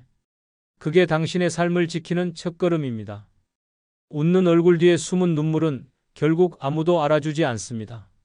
노년엔 웃음보다 용기가 필요합니다. 말할 수 있는 용기, 표현할 수 있는 결심, 독하게 마음먹는 단호함. 그것이 지금 당신에게 필요한 마지막 이유입니다. 이제는 참지 마세요. 당신의 진심은 침묵이 아니라 행동으로 보호받아야 합니다. 노년에 독하게 살아야 하는 두 번째 이유는 한 번 양보하면 다음은 당연해지기 때문입니다. 처음엔 작은 부탁이었습니다. 엄마, 이번 달만 좀 도와줘요. 아버지, 일단 저희 앞으로 집 명의만 해놓을게요. 마음은 망설였지만 가족이고 믿는 사이라 생각해 양보했습니다. 하지만 그 한 번의 양보는 습관이 되었고 다음부턴 부탁이 아니라 요구가 되어 돌아옵니다. 그리고 언젠가부터는 왜 이번엔 안 해줘요? 라는 비난으로 바뀝니다. 그제야 깨닫죠. 처음 한 발 물러섰던 그 순간이 내 권리와 내 위치가 무너진 시작이었다는 걸. 사람은 익숙해지면 기대하고 기대가 반복되면 요구합니다. 특히 가족관계 안에서 이 경계는 훨씬 더 빠르게 흐려집니다. 내 돈, 내 시간, 내 건강을 양보했는데 정작 상대는 그것을 사랑이 아닌 책임으로 받아들입니다. 그렇게 희생은 당연해지고 거절은 싸움이 되고 양보는 침묵 속 복종이 됩니다. 노년이 되면 특히 이 패턴에서 빠져나오기가 더 어렵습니다. 지금까지 해줬는데 이제 와서 왜? 라는 반응에 스스로도 죄책감을 느끼기 때문입니다. 하지만 이제는 알아야 합니다. 당신이 무너져야 성립되는 평화는 진짜 평화가 아닙니다. 처음부터 선을 세우고 할 수 없는 건 단호하게 거절하며 양보에는 기준이 있어야 합니다. 그래야 상대도 당신을 함부로 넘을 수 없는 사람으로 인식하게 됩니다. 독함은 나쁜 것이 아니라 나를 지키기 위한 최소한의 방패입니다. 경기도 파주에 사는 71세 하은자 씨는 큰딸 부부의 전세 자금을 위해 3천만 원을 선뜻 내주었습니다. 한 번 도와주는 거니까 괜찮지 하는 마음이었죠. 그런데 몇 달 뒤 둘째 사위도 장모님도 도와주셨잖아요 라며 자연스럽게 돈을 요청했고 심지어 막내는 결혼식 비용 일부를 부담해달라고 말했습니다. 하 씨는 거절하지 못했습니다. 그때마다 한 번 더 마지막이라 생각했지만 결국 자신의 노후 자금은 바닥나고 말았습니다. 어느 날 허리 통증으로 병원에 입원하게 된 하 씨는 정작 자녀들의 방문 한 번 받기 어려웠습니다. 바빠서요. 애 돌봐야 돼서요. 이유는 다양했고 진심 어린 사과는 없었습니다. 퇴원 후 하 씨는 마음을 굳혔습니다. 집 계약을 연장하면서 자녀들 이름으로 묶여있던 등기를 본인 앞으로 다시 돌려놓고 연락이 와도 여유가 없다고 선을 그었습니다. 그리고 말했습니다. 이제는 누구에게도 내 걸 쉽게 주지 않아요. 내가 외롭더라도 다시 무너지진 않을 겁니다. 양보는 선택이지 의무가 아닙니다. 그런데 한 번 해주면 그것이 당신의 성격이 되고 기대가 되고 요구가 됩니다. 그리고 거절하는 순간 당신은 매정한 사람이 됩니다. 그렇다면 처음부터 선을 세워야 합니다. 할 수 있는 만큼만, 줄 수 있는 만큼만, 지킬 수 있는 선 안에서만. 그게 진짜 지혜입니다. 노년은 남에게 잘 보이는 인생이 아니라 나를 지키는 인생으로 바뀌어야 할 시기입니다. 한 번의 양보가 평생의 후회가 되지 않도록 지금부터는 기준을 정하고 원칙을 지켜야 합니다. 더는 미안해하지 마세요. 당신의 인생을 결정하는 건 당신입니다. 그리고 그 인생의 불필요한 침입을 막는 단호함, 그게 바로 독하게 살아야 하는 이유입니다. 노년에 독하게 살아야 하는 세 번째 이유는 정 많은 사람이 가장 깊이 상처받기 때문입니다. 정이라는 건 참 따뜻한 단어입니다. 누구 아프다 하면 제일 먼저 달려가고 힘들다 하면 밥 한 그릇 챙겨주고 가족이라면 당연히 모든 걸 내어주는 사람들. 하지만 아이러니하게도 그 정 많은 사람이 노년이 되면 가장 외롭고 가장 깊이 상처받습니다. 왜일까요? 사람들은 당신의 정을 고마움이 아닌 기대로 바꾸기 때문입니다. 한 번 해주면 다음에도 해줄 거라 여기고 안 해주면 섭섭해하고 결국 당신의 진심은 당연한 의무로 소비됩니다. 살면서 누구나 이런 말 한 번쯤 들어봤을 겁니다. 아유, 그 정도는 해줘야지. 당신은 원래 그런 사람이잖아. 그렇게 당신의 배려와 희생은 박수받지 못한 채 점점 부담과 책임으로만 남습니다. 더 큰 문제는 정을 준 사람이 상처받는다는 사실입니다. 아무도 안 챙겨줘도 서운하지 않은 사람보다 평생 남을 챙기고 살아온 사람이 외면당할 때 그 고통은 훨씬 더 깊고 오래갑니다. 노년은 몸보다 마음이 먼저 무너지는 시기입니다. 그리고 그 마음을 가장 쉽게 무너뜨리는 건 내가 이렇게까지 했는데라는 실망감입니다. 이젠 달라져야 합니다. 당신이 아무리 따뜻한 사람일지라도 그 따뜻함이 당신을 다치게 만든다면 이제는 방향을 틀어야 할 때입니다. 모든 사람에게 좋은 사람이 될 필요는 없습니다. 스스로를 챙기지 않는 정은 결국 당신의 등을 찌르는 칼이 되어 돌아올 뿐입니다. 실제로 전북 익산에 사는 75세 정영자 씨는 평생을 가족과 이웃을 위해 살았습니다. 동네 경로당에 도시락을 싸다 나르고 가족 생일에는 직접 미역국을 끓였으며 손주 입학식엔 빠짐없이 축하금을 보냈습니다. 특히 아들 내외가 경제적으로 어렵다고 해서 전세 자금 일부를 보태주기도 했습니다. 하지만 몇 년 뒤 손주의 생일에 정 씨가 전화를 걸었을 때 며느리의 대답은 차가웠습니다. 요즘 좀 바빠서요. 다음에 인사드릴게요. 그 이후로 연락은 끊겼고 정 씨는 내가 뭘 그렇게 잘못했나 하는 자괴감에 수개월 동안 우울감에 시달렸습니다. 결국 정 씨는 마음을 정리하고 결심했습니다. 앞으로는 내 감정 먼저 챙기겠다. 매달 손주에게 주던 용돈을 끊고 경로당 봉사도 잠시 멈췄습니다. 대신 오래 미뤘던 취미생활을 시작했고 자신을 위해 온열 매트와 고급 영양제를 구입했습니다. 그리고 말했습니다. 내가 나를 챙기니까 이상하게 서운한 일도 덜 생기더라고요. 이젠 외롭지 않아. 정이 많다는 건 좋은 성품이지만 노년에 그 정이 오히려 자신을 아프게 만든다면 이제는 멈출 줄도 알아야 합니다. 마음을 내어줄 사람을 가려야 하고 상처받을 관계는 정리할 줄 알아야 합니다. 노년의 평화는 독함에서 나옵니다. 더 이상 모두에게 따뜻할 필요 없습니다. 이제는 자신에게 단단해져야 할 시간입니다. 그래야 남은 삶이 다치지 않고 지치지 않게 흘러갈 수 있습니다. 노년에 독하게 살아야 하는 네 번째 이유는 결정권을 남에게 넘기면 내 삶은 남의 것이 되기 때문입니다. 엄마, 이건 이렇게 하시는 게 좋아요. 아버지, 그건 제가 알아서 할게요. 처음엔 고마웠습니다. 그런데 언제부턴가 내 인생의 중요한 결정들이 나 없이 정해지고 있다는 걸 깨닫게 됩니다. 내 돈인데, 내 건강인데, 내 집인데 정작 내 의사는 없고 자식이나 주변 사람이 대신 결정합니다. 그 순간부터 당신의 인생은 더 이상 당신의 것이 아닙니다. 노년기에 가장 많이 무너지는 영역이 바로 결정권입니다. 작은 일 하나도 애들이 하란 대로 해야지 하며 넘기다 보면 나도 모르는 사이에 중요한 권한들이 하나둘 손에서 빠져나갑니다. 처음엔 통장, 다음은 집 명예, 그리고 결국엔 병원 치료 방향까지. 남이 결정해주는 삶은 편할 수는 있어도 행복할 수 없습니다. 왜냐하면 그 결정이 아무리 좋아도 내가 원한 게 아니라면 내 삶이 아니라 남의 인생이 되기 때문입니다. 그런데 많은 사람들이 말합니다. 자식이 더 잘 알잖아. 나는 그냥 따라가는 게 편해. 그 말 속엔 포기한 자기 인생이 들어 있습니다.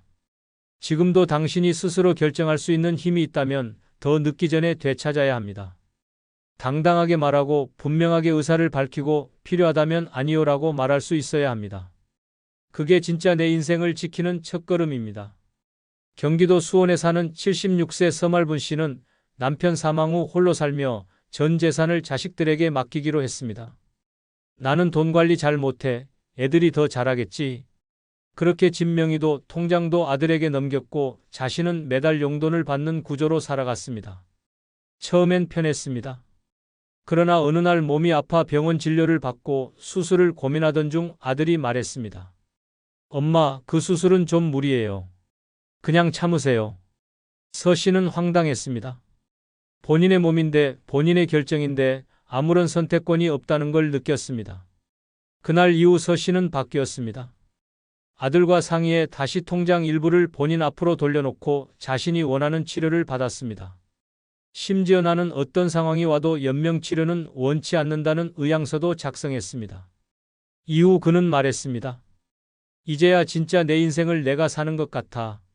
누구 허락 없이 내가 결정하는 삶이 이렇게 후련한지 몰랐어. 누가 봐도 효자 자식이, 누구보다 걱정 많은 가족이 당신의 인생을 100% 이해해 줄 수는 없습니다. 당신의 삶은 오직 당신의 것이기 때문입니다. 그리고 그 삶의 방향은 당신이 직접 정해야 비로소 내 인생이 됩니다. 노년에는 편한 길보다 내가 선택한 길이 더 소중합니다. 의견을 참고하는 것과 결정을 넘기는 것은 전혀 다릅니다. 내 인생을 책임질 사람은 결국 나밖에 없습니다. 이제부터라도 당당히 말하세요. 이건 내가 정하겠습니다. 그 한마디가 당신의 남은 인생을 진짜 당신의 것으로 되돌려 줄 것입니다. 그래서 지금 더 독하게 살아야 하는 이유입니다.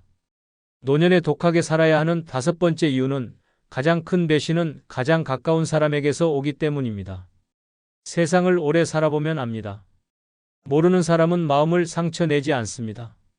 진짜 아픈 건 늘 믿었던 사람에게서 생깁니다. 자식, 배우자, 형제, 오래된 친구, 내가 마음을 줬고 전부를 내어줬던 관계에서 돌아오는 차가운 말, 한마디, 무심한 행동 하나가 가슴을 가장 깊게 찌릅니다. 그리고 그 아픔은 쉽게 낫지 않습니다. 그만큼 가까웠기에, 기대가 있었기에 그 배신은 곧 인생 전체를 흔들어 놓습니다. 문제는 이런 상처가 단번에 오는 게 아니라는 겁니다. 처음엔 사소한 말실수처럼 시작됩니다. 그 나이에 뭘 바라세요? 이건 그냥 넘어가요. 그렇게 선을 슬쩍 넘고 무례가 반복되고 결국에는 권리와 감정까지 침범당합니다. 그럼에도 우리는 가족인데 내 사람인데라는 이유로 참습니다. 하지만 끝내 돌아오는 건 무너진 신뢰와 허탈한 고독뿐입니다. 가장 큰 상처는 가장 믿은 사람에게서 온다는 진실을 외면하지 말아야 합니다. 독하게 살아야 한다는 말은 무정하게 살라는 뜻이 아닙니다. 누구에게도 내 마음의 주도권을 넘기지 말라는 뜻입니다. 나는 이런 말이 아프다. 이건 나를 무시하는 것이라는 기준을 명확히 해야 그 누구도 당신을 함부로 대할 수 없습니다. 사람은 절대 당신의 감정을 대신 지켜주지 않습니다. 당신의 마음은 당신이 직접 보호해야 합니다. 그리고 그 시작은 가까운 사람에게조차 선을 긋는 용기입니다. 경기 안양에 사는 70세 정미순 씨는 3자녀를 홀로 키우며 평생을 희생했습니다. 특히 장남에겐 모든 걸 쏟았고 아들 결혼 후엔 집 한 채를 팔아 혼수에 보탰습니다. 이후 정 씨는 작은 원룸에서 혼자 살며 생활비도 넉넉지 않은 나날을 보냈지만 아들 부부는 찾아오기는커녕 전화 한 통 하지 않았습니다. 어느 날 병원에서 쓰러져 응급실에 실려갔을 때도 며느리는 지금 애 데리고 바빠요. 내일 갈게요. 라고 말했습니다. 정 씨는 그날 밤 병원 침대에서 처음으로 울었습니다. 내가 다 죽어도 이렇게 되는구나. 퇴원 후 정 씨는 전세 계약을 정리하고 노후 자금을 다시 정비했습니다. 아들과 공유하던 계좌를 끊고 자신을 위해 여행 통장을 만들었습니다. 그리고는 오랫동안 미뤘던 제주 여행을 떠났습니다. 그때 눈물이 나더라고요. 내가 왜 이렇게 살았나 싶어서 이제는 나부터 챙기기로 했어요. 이후 정 씨는 말합니다. 멀리 있는 친구보다 가까운 가족이 더 멀 수 있다는 걸 이제서야 알았어요. 우리는 가까운 사람에게서 다치고도 끝내 그들을 변호합니다. 원래 그런 사람이니까 나를 사랑하긴 하겠지. 하지만 상처는 분명히 존재합니다. 가까운 사람이니까 더 아프고 더 조심해야 합니다. 그것이 노년의 인간관계를 지키는 유일한 방법입니다. 누구든 나를 함부로 대하게 두지 마세요. 피가 섞였든 함께 살아왔든 정을 나눴든 간에 당신의 감정은 결코 당연한 게 아닙니다. 이제부터라도 독하게 마음먹고 기준을 세우세요. 가깝다고 해서 허용하지 말고 사랑한다고 해서 무시하게 두지 마세요. 그게 바로 노년의 당신을 지키는 가장 단단한 방패입니다. 노년에 독하게 살아야 하는 여섯 번째 이유는 겸손은 미덕이지만 침묵은 미련이 되기 때문입니다. 우리는 어릴 때부터 이렇게 배웠습니다. 말 아끼는 사람이 지혜롭다. 겸손은 최고의 덕목이다. 그래서 웬만한 일에는 참았습니다. 억울한 말도 넘기고 속상한 일도 웃으며 덮고 내 몫이 줄어들어도 불평하지 않았습니다. 그런데 문제는 그 겸손이 나를 존중받게 하지 않았다는 데 있습니다. 오히려 내가 침묵한 만큼 세상은 더 쉽게 나를 무시하기 시작했습니다. 노년이 되면 말수가 줄어드는 걸 지혜라고 착각합니다. 하지만 아닙니다. 아무 말도 하지 않으면 아무런 의사도 없는 사람처럼 취급받고 결국 중요한 자리에서 의견조차 묻지 않게 됩니다. 병원에서, 가족 안에서, 친구 관계 안에서 당신이 해야 할 말을 하지 않으면 당신의 몫은 사라지고 당신의 존재는 점점 작아집니다. 겸손과 침묵은 전혀 다릅니다. 겸손은 내가 충분히 말할 수 있음에도 말을 아끼는 것이고 침묵은 말해야 할 때조차 입을 닫는 것입니다. 전자는 품격이지만 후자는 손해입니다. 당신이 억울할 때, 서운할 때, 불편할 때 말하지 않으면 아무도 알아주지 않습니다.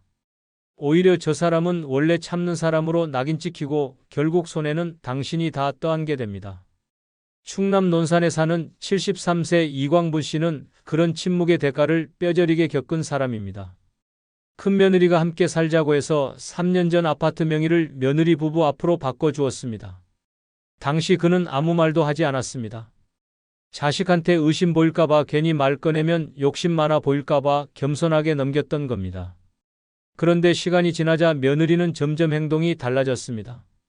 눈치를 주고 간섭이 늘고 급기야 여긴 제 집이에요라는 말까지 들었습니다. 이 씨는 충격을 받았지만 아무 말도 하지 못했습니다. 주변에선 왜 가만히 있었냐고 했지만 그는 말합니다. 그땐 말이 안 나왔어요. 내가 말하면 더 틀어질까봐 그냥 참았던 거죠. 결국 이 씨는 아파트를 나와 월세집을 구해야 했고 그때서야 깨달았습니다.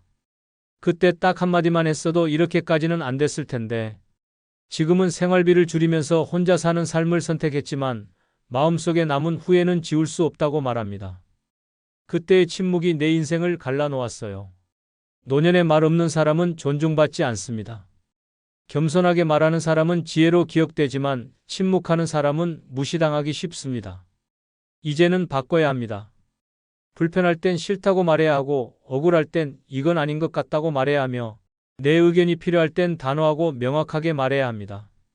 그것이 나를 지키는 말, 그것이 존재감을 잃지 않는 법입니다. 그리고 마지막으로 한 가지 부탁드립니다. 쿠팡에서 물건 구입 시 영상 아래에 나오는 아무 제품을 클릭하면 쿠팡으로 연결됩니다. 그리고 여러분이 아무 제품을 구입해도 본 채널에 약간의 수수료가 발생하오니 이런 방법으로 도움 주시면 감사하겠습니다. 그럼 내일 더 좋은 영상으로 모시겠습니다. 벤저민 프랭클린은 노년에 가난하다는 건 2번 죽는 것과 같다고 말했습니다.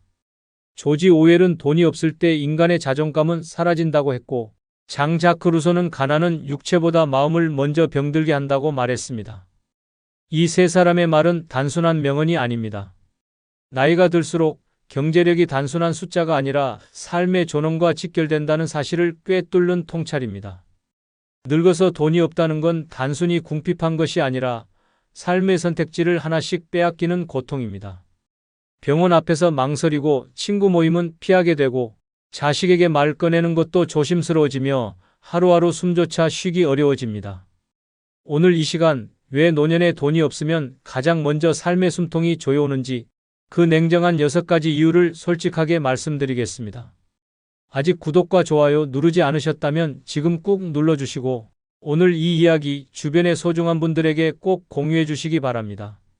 늙어 돈 없으면 제일 먼저 나를 숨조여오는 첫 번째는 식당 메뉴판에서 가장 싼 것만 찾게 될 때입니다. 식당에 앉아 메뉴판을 펼치는 순간 먹고 싶은 건 많지만 눈은 가장 먼저 숫자부터 훑기 시작합니다. 입은 불고기를 당기는데 손은 김치찌개 7,000원에 멈춥니다. 단골 식당인데도 그냥 제일 저렴한 걸로 주세요라는 말이 입에 붙습니다. 문제는 이게 단지 한 끼 식사의 문제가 아니라는 겁니다. 이 순간부터 당신은 스스로를 줄이는 삶에 익숙해지기 시작합니다. 먹고 싶은 걸 고를 수 없다는 건 단순히 전략이 아니라 선택권을 잃는 삶입니다. 누구와의 식사에서도 스스로 가장 작아지고 남이 시키는 메뉴 앞에서도 괜히 눈치가 보입니다. 나는 이걸로 충분해요라는 말은 겸손이 아니라 현실을 숨기기 위한 자기 위안이 됩니다. 그렇게 돈 없는 삶은 식탁에서부터 당신의 자존심을 하나씩 깎아내기 시작합니다. 원하는 걸 말하지 못하고 계산이 두려워지고 결국 사람을 피하게 됩니다. 서울 은평구에 사는 74세 장인환 씨는 과거엔 외식하는 걸 즐겼습니다. 자식들과 고깃집도 가고 친구들과 칼국수 한 그릇 나누며 이야기를 나누는 게 큰 낙이었습니다. 하지만 은퇴 후 연금 외 수입이 줄어들면서 상황은 달라졌습니다. 친구가 이번엔 내가 한번 싸봐라는 말 한마디에 머릿속 계산부터 돌아가기 시작했습니다. 내가 지금 이걸 사면 이번 주 내내 라면으로 버텨야 하는데. 결국 장 씨는 외식 자리를 피하게 되었고 점점 연락도 줄었습니다. 어느 날 손주가 함께 분식집에 가자고 했습니다.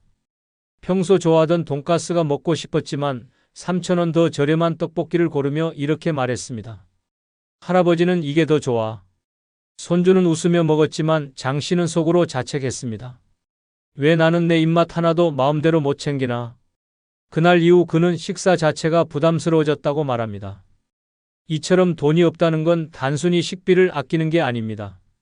삶의 즐거움이 사라지는 시작입니다. 내가 먹고 싶은 걸 고를 수 없는 인생, 그 자체가 이미 존엄을 잃는 길입니다. 그 순간부터 사람도 자리도 말도 피하게 됩니다. 더 작아지고 더 위축되고 더 외로워집니다. 그래서 돈이 없으면 제일 먼저 식탁이 바뀌고 식탁이 바뀌면 마음이 바뀌고 마음이 바뀌면 결국 인생 전체가 움츠러듭니다. 누구와 앉든 무엇을 먹든 당당히 고를 수 있어야 사람답게 사는 겁니다. 단 한 끼의 식사라도 내 입맛대로 선택할 수 있는 여유. 그것이 바로 노년에 절대 빼앗겨선 안 될 최소한의 존엄입니다. 그리고 그 존엄은 돈이 없을 때 가장 먼저 사라집니다. 늙어 돈 없으면 제일 먼저 나를 숨조여오는 두 번째는 병원비 걱정에 아픈 걸 참고 있을 때입니다. 몸이 보내는 신호는 누구보다 내가 먼저 압니다. 뻐근한 어깨, 저릿한 무릎, 쓰린 속과 답답한 가슴. 분명히 이상하다는 걸 알면서도 병원 가는 걸 미룹니다. 왜냐고요? 돈이 없기 때문입니다. 진료비, 약값, 검사비, 교통비까지. 단순한 진찰 한 번이 통장에 주는 타격이 너무 크니까요. 결국 돈보다 몸을 덜 쓰는 쪽을 택하고 그렇게 병은 깊어지고 고통은 길어집니다. 이 정도쯤은 괜찮겠지. 좀 쉬면 낫겠지. 그렇게 스스로를 설득하며 하루하루 통증을 견딥니다. 하지만 그것이 반복되면 병은 더 악화되고 결국 응급실로 실려가서야 진짜 문제를 마주하게 됩니다. 돈이 없어 병을 미루는 건 병을 키우는 지름길입니다. 그런데 문제는 그 대가가 당신의 몸이란 겁니다. 돈을 아끼겠다고 참고 참다가 결국엔 그보다 몇 배, 몇십 배의 비용과 고통을 떠안게 되는 것입니다. 대전 동구에 사는 76세 한영자 씨는 어느 날부터 오른쪽 허리가 욱신거리기 시작했습니다. 처음엔 찜질로 버텼고 그 다음엔 진통제로 하루하루를 견뎠습니다. 병원에 가보라는 주변 말에 검사비가 더 아파라며 웃어넘겼지만 속으로는 무서웠습니다. 진료받고 MRI라도 찍으라고 하면 돈이 없으니 거기서부터 막막했던 겁니다. 그렇게 석 달을 버텼고 결국 한밤중에 통증이 심해져 구급차를 타고 응급실로 가게 됐습니다. 검사 결과는 디스크 탈출증. 병원에서는 초기에 치료했으면 간단했을 걸, 지금은 수술이 불가피하다고 말했습니다. 몇십만 원이 아까워 참았던 통증은 몇백만 원짜리 수술로 돌아왔습니다. 퇴원 후 한 씨는 말했습니다. 돈이 없다는 게 내 몸의 경고조차 무시하게 만들 줄은 몰랐어요. 아프다는 말을 꺼내는 것도 눈치가 보이더라고요. 늙어 병원비가 무서워 참는다는 건 당신의 고통이 사회적 침묵으로 바뀌는 순간입니다. 말 못하고 참고 있는 고통은 그 누구도 알아채주지 않습니다. 심지어 가족도 자식도 병원도 당신이 얼마나 아픈지 모릅니다. 그저 괜찮아 보인다고 여길 뿐입니다. 돈이 없다는 이유 하나로 당신의 몸과 감정은 방치되고 맙니다. 그래서 노년에 돈이 없으면 병원 문턱부터 멀어지고 병원 문턱이 멀어지면 내 몸에 대한 권리도 함께 사라집니다. 통증 앞에 무기력해지는 삶, 고통 앞에 침묵하는 삶. 그것은 사람이 누릴 수 있는 최소한의 존엄조차 지키지 못하게 됩니다. 건강은 생명이고 생명은 비용이 아니라 우선순위입니다. 늙어서 병보다 먼저 나를 조이는 건 통증이 아니라 그 통장을 먼저 떠올리게 되는 마음입니다. 이 현실이 지금 누군가를 조용히 무너뜨리고 있습니다. 늙어 돈 없으면 제일 먼저 나를 숨조여오는 세 번째는 자식에게 폐가 된다는 생각이 마음을 짓누를 때입니다. 돈보다 더 무거운 건 죄책감입니다. 몸이 아픈 것도 먹고 싶은 걸 못 먹는 것도 참을 수 있습니다. 하지만 자식 얼굴을 보고 혹시 부담이 되진 않을까 하고 마음속으로 움츠러드는 순간부터 돈 없는 노인의 삶은 가난보다 더한 고통으로 바뀌기 시작합니다. 말 한마디 하기 전에 눈치를 보고 용돈을 부탁하는 대신 괜찮다고 거짓말을 하며 마음속으론 외롭고 서러워도 절대 드러내지 않습니다. 자식들이 차를 사든 집을 사든 아무 말 못합니다. 내가 줄 건 없고 받을 것만 생겼다는 생각이 괜히 주눅 들게 만듭니다. 병원비가 부족해도 괜찮아. 그냥 집에서 좀 쉬면 되라고 말합니다. 그런데 이게 반복되면 어느 순간부터 내 존재 자체가 짐처럼 느껴지기 시작합니다. 나는 왜 이렇게까지 작아져야 하나? 이 생각은 단순한 감정이 아닙니다. 삶의 존엄을 서서히 갉아먹는 치명적인 자책감입니다. 결국 돈이 없는 노인은 스스로를 지우며 살아가게 됩니다. 경기도 안성에 사는 75세 김명자 씨는 몇 해 전 남편과 사별한 뒤 홀로 지내고 있었습니다. 생활비는 고정연금 40만 원이 전부였고 한 달 병원비만 20만 원이 넘다 보니 빠듯하게 살 수밖에 없었습니다. 어느 날 심장 두근거림과 현기증이 심해져 병원에 가야 했지만 그는 망설였습니다. 병원에 가면 검사비만 수십만 원, 입원이라도 하게 되면 자식에게 연락해야 하는 상황. 그는 차마 전화를 들지 못했습니다. 며칠 뒤 결국 쓰러졌고 딸이 병원으로 달려와 말했습니다. 엄마, 왜 이렇게 될 때까지 아무 말도 안 했어? 김 씨는 그제야 눈물을 흘리며 털어놓았습니다. 내가 힘들까봐, 나 같은 사람한테 돈 쓰는 게 부담될까봐 그 후로 그는 외출도 줄이고 식사도 한 끼로 줄이며 스스로를 자식들에게서 점점 지워가듯 살았습니다. 김 씨의 사례처럼 돈이 없으면 가장 먼저 무너지는 건 관계가 아니라 존재감입니다. 말도 줄고 표정도 굳고 나는 괜찮다는 말이 자식과의 대화의 전부가 되어갑니다. 그렇게 부모는 더 이상 도움을 청하지 않고 자식은 진짜 괜찮은 줄 알고 거리를 둡니다. 돈이 없다는 이유 하나로 가장 가까운 가족 안에서도 마음 둘 곳이 사라지는 현실. 그 숨막힘은 외로움보다 더 깊고 침묵보다 더 아픕니다. 자식에게 폐가 된다는 생각은 돈 없는 노인이 스스로를 무너뜨리는 가장 무서운 마음입니다. 어느 날 괜찮다는 말이 습관이 되고 그 습관은 점점 당신을 조용히 사라지게 만듭니다. 자식에게 기대는 것도 당연한 인생의 순환입니다. 그러나 돈이 없다는 이유로 그 기대조차 죄책감이 되는 순간 노인의 삶은 더욱 작아지고 말죠. 그래서 늙어 돈이 없으면 마음부터 조여옵니다. 그것도 가장 가까운 사람 앞에서부터 말입니다. 늙어 돈 없으면 제일 먼저 나를 숨조여오는 네 번째는 괜찮아요 라는 말 뒤에 위축된 자신이 있을 때입니다. 괜찮아요. 전 이 정도면 돼요. 이 말 얼마나 자주 하셨나요? 식사 자리에서, 모임에서, 병원 앞에서, 자식들과의 대화 속에서. 처음엔 진짜 괜찮다고 믿었습니다. 욕심내지 말자, 눈치 주지 말자, 남에게 폐 끼치지 말자고. 하지만 어느 순간부터 괜찮다는 말은 더 이상 마음에서 나온 게 아니라 돈 없는 현실에서 나온 방어막이 되어 있음을 알게 됩니다. 괜찮다고 말하고 나면 마음이 편해야 하는데 오히려 한숨이 길어지고 뒤돌아설 때 발걸음이 무겁습니다. 먹고 싶은 걸 꾹 참고 가고 싶은 곳을 포기하면서 아무렇지 않은 척 난 원래 이런 걸 좋아해요 라고 말합니다. 그렇게 감정은 감춰지고 자존감은 줄어들며 자신도 모르게 위축된 사람이 되어갑니다. 문제는 주변 사람들은 그 말을 곧이곧대로 믿는다는 점입니다. 진짜 괜찮은 줄 알고 더 이상 살펴보지 않게 되죠. 결국 스스로 작아진 모습에 더 외로워지고 더 고립됩니다. 부산 사하구에 사는 73세 최은자 씨는 자식들과 식사를 할 때마다 늘 난 이 반찬이면 충분하다고 말해왔습니다.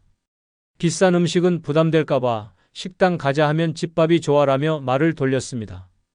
생일에도 선물은커녕 내 생일은 안 챙겨도 되라는 말로 상황을 넘겼습니다. 하지만 어느 날 며느리가 던진 한마디에 가슴이 무너졌습니다. 어머니는 원래 욕심이 없으시니까 딱히 챙겨드릴 게 없어요.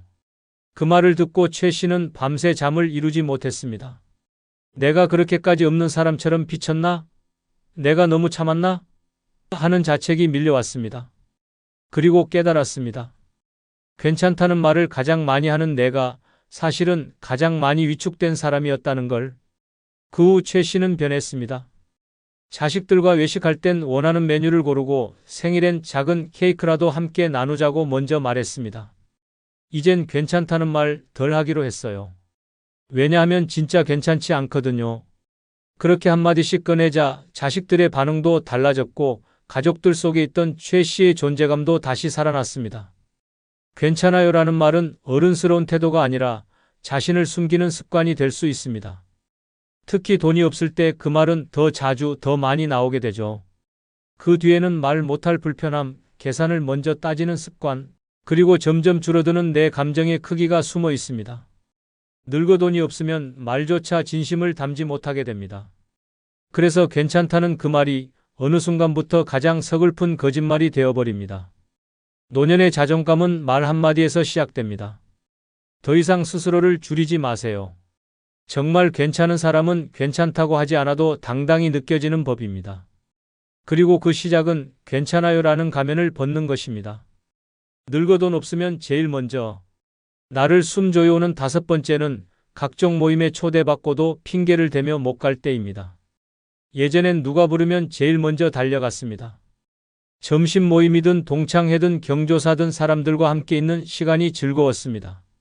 하지만 통장 잔고가 바닥나고 수중에 현금이 넉넉지 않다는 현실이 다가오면 달라집니다. 모임이 생겨도 머릿속에 먼저 떠오르는 건 옷 걱정, 교통비, 식사비, 축의금입니다. 그리곤 자연스럽게 이번엔 그냥 빠질게, 몸이 좀 안 좋아서 같은 말로 자리를 피하게 됩니다. 문제는 이게 반복되면 사람들은 당신을 안 나오는 사람으로 기억하기 시작합니다. 점점 연락이 줄고 자연스럽게 멀어지고 결국은 완전히 고립됩니다. 돈이 없어서 나가지 못한 건데 사람들은 마음이 떠난 줄 압니다. 그래서 더 슬픕니다. 마음은 가고 싶은데 주머니 사정이 발목을 잡고 그 현실이 자꾸 자존감을 무너뜨립니다. 모임 하나 나가지 못한 것으로 나란 존재가 세상에서 지워지는 것 같은 기분. 그것이 돈이 없는 노년의 깊은 고통입니다. 전북 군산에 사는 76세 김성대 씨는 과거 지역 상공회의소에서 활동하던 자산가였습니다.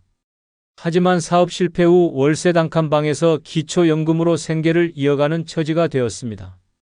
오래전 함께 활동하던 친구들로부터 동문 모임 초청을 받았지만 그는 단 한 번도 참석하지 않았습니다. 이유는 단순했습니다. 입고 나갈 옷이 마땅치 않았고 회비며 식사비, 차비까지 합치면 10만 원은 훌쩍 넘기 때문이었습니다. 그래서 그는 늘 그날 병원 예약이 있다, 몸이 좀 안 좋다는 핑계로 빠졌습니다.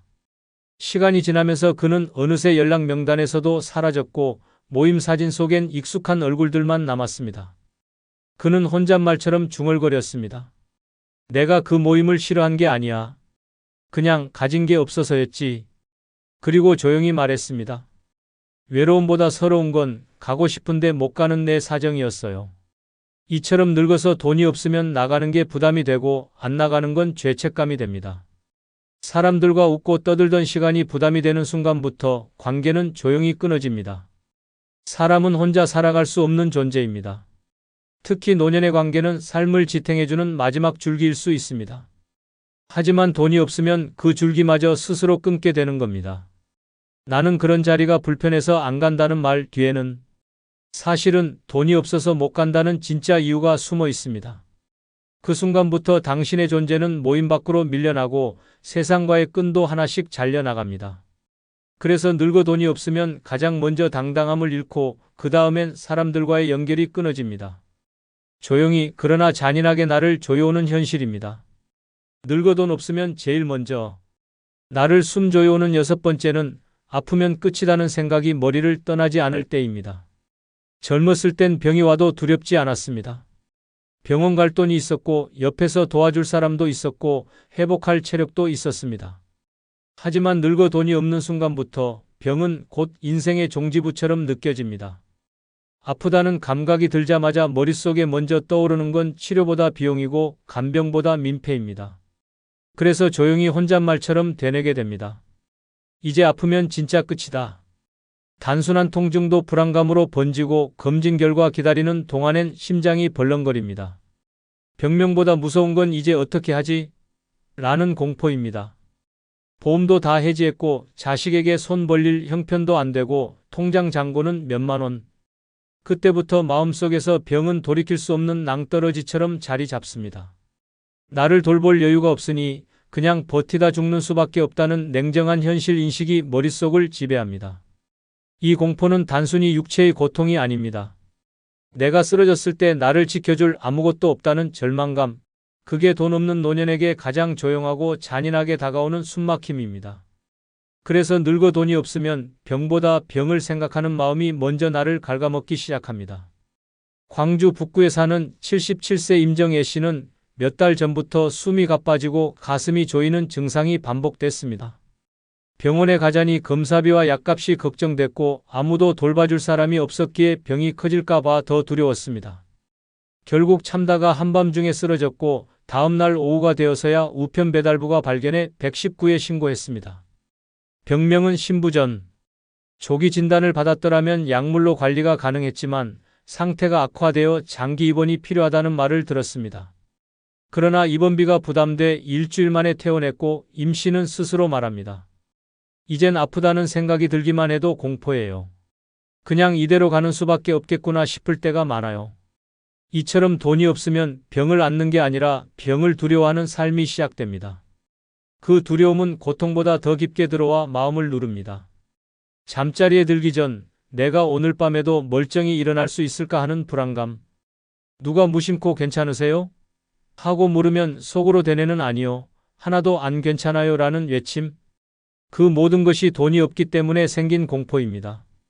그래서 늙어 돈이 없으면 병이 무서운 게 아니라 병을 감당할 수 없다는 현실이 더 무섭습니다. 그리고 그 현실이 매일같이 내 머릿속을 조여오며 단 한 번의 통증에도 이젠 끝이다라는 생각을 떨칠 수 없게 만듭니다. 그 공포는 세상 누구보다 나를 가장 조용히 그러나 깊게 무너뜨립니다. 그게 바로 돈 없는 노년의 마지막이자 가장 무서운 조임입니다. 장자크 루소는 가난은 육체보다 마음을 먼저 병들게 한다고 했고 쇼펜하우어는 노년의 고통은 고독보다 무력감에서 시작된다고 했습니다. 우리는 그 말을 이제야 가슴으로 실감하고 있습니다. 아프다고 말 못하고 먹고 싶은 걸 외면하고 사람들 사이에서 작아지고 늙어 돈이 없으면 삶 전체가 점점 조여옵니다. 더는 미루지 마십시오. 노년을 지키는 최소한의 준비 지금부터라도 시작해야 합니다. 그래야 숨이 막히는 날을 피할 수 있습니다. 구독자 여러분은 모두 풍요로운 노년이 될 것으로 믿습니다. 그리고 여러분 마지막으로 한 가지 부탁드립니다. 영상 화면 오른쪽 아래에 나오는 아무 제품을 한 번씩 클릭해 주시기 바랍니다. 그럼 그 이후 24시간 안에 여러분이 쿠팡에서 물건을 구매하시면 저의 채널에 약간의 수수료가 발생합니다. 이렇게 간접 후원해 주시면 감사하겠습니다.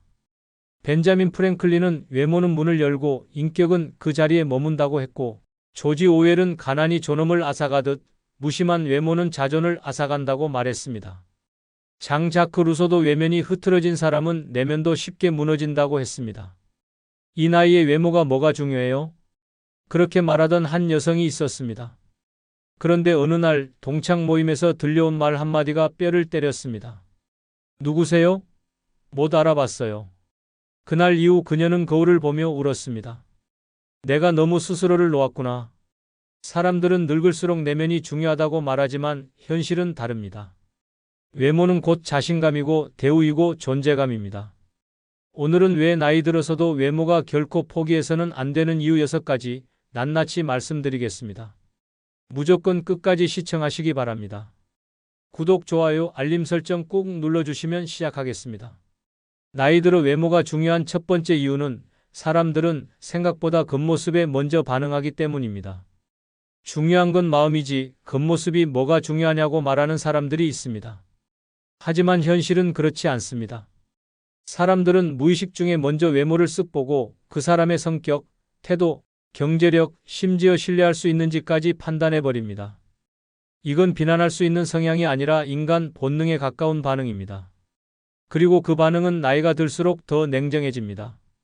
젊었을 땐 외모가 다가 아니라고 말해도 외모에서 오는 활력과 정돈된 느낌은 오히려 나이 든 사람에게 더 큰 영향을 미칩니다. 깔끔한 인상, 밝은 표정, 정돈된 머리와 옷차림은 그 사람의 삶의 태도와 자기 관리 능력을 보여줍니다. 반대로 옷이 구겨지고 머리가 흐트러지고 무표정한 얼굴로 거리를 걷는 모습은 쉽게 의욕 없는 사람으로 보이기 십상입니다. 그리고 문제는 세상이 그런 사람에게 기대를 하지 않고 기회도 주지 않는다는 것입니다. 당신이 병원에 갔을 때 단정한 옷차림과 표정으로 의사에게 설명하면 더 성의 있는 설명을 듣고 동사무소에 가서도 말 한마디가 더 부드럽게 나옵니다. 사람들은 단지 당신이 깔끔하다는 이유만으로도 더 예의를 지켜야 할 사람처럼 느끼게 됩니다. 외모는 단순히 꾸미는 문제가 아니라 자존감이 세상에 보내는 첫 번째 신호입니다.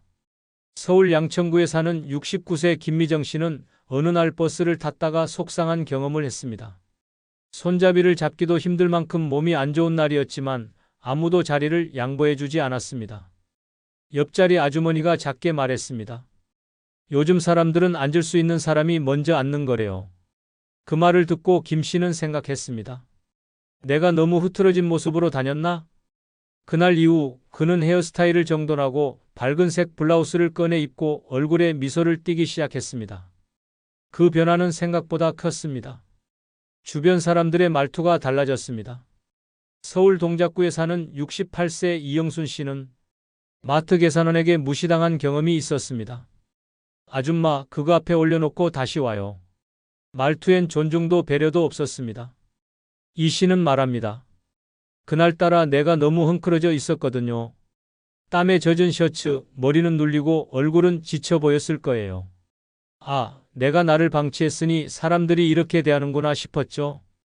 그날 이후 이 씨는 옷장 앞에 서서 정리된 셔츠를 입고 가벼운 립스틱을 바르고 머리를 빗고 외출했습니다.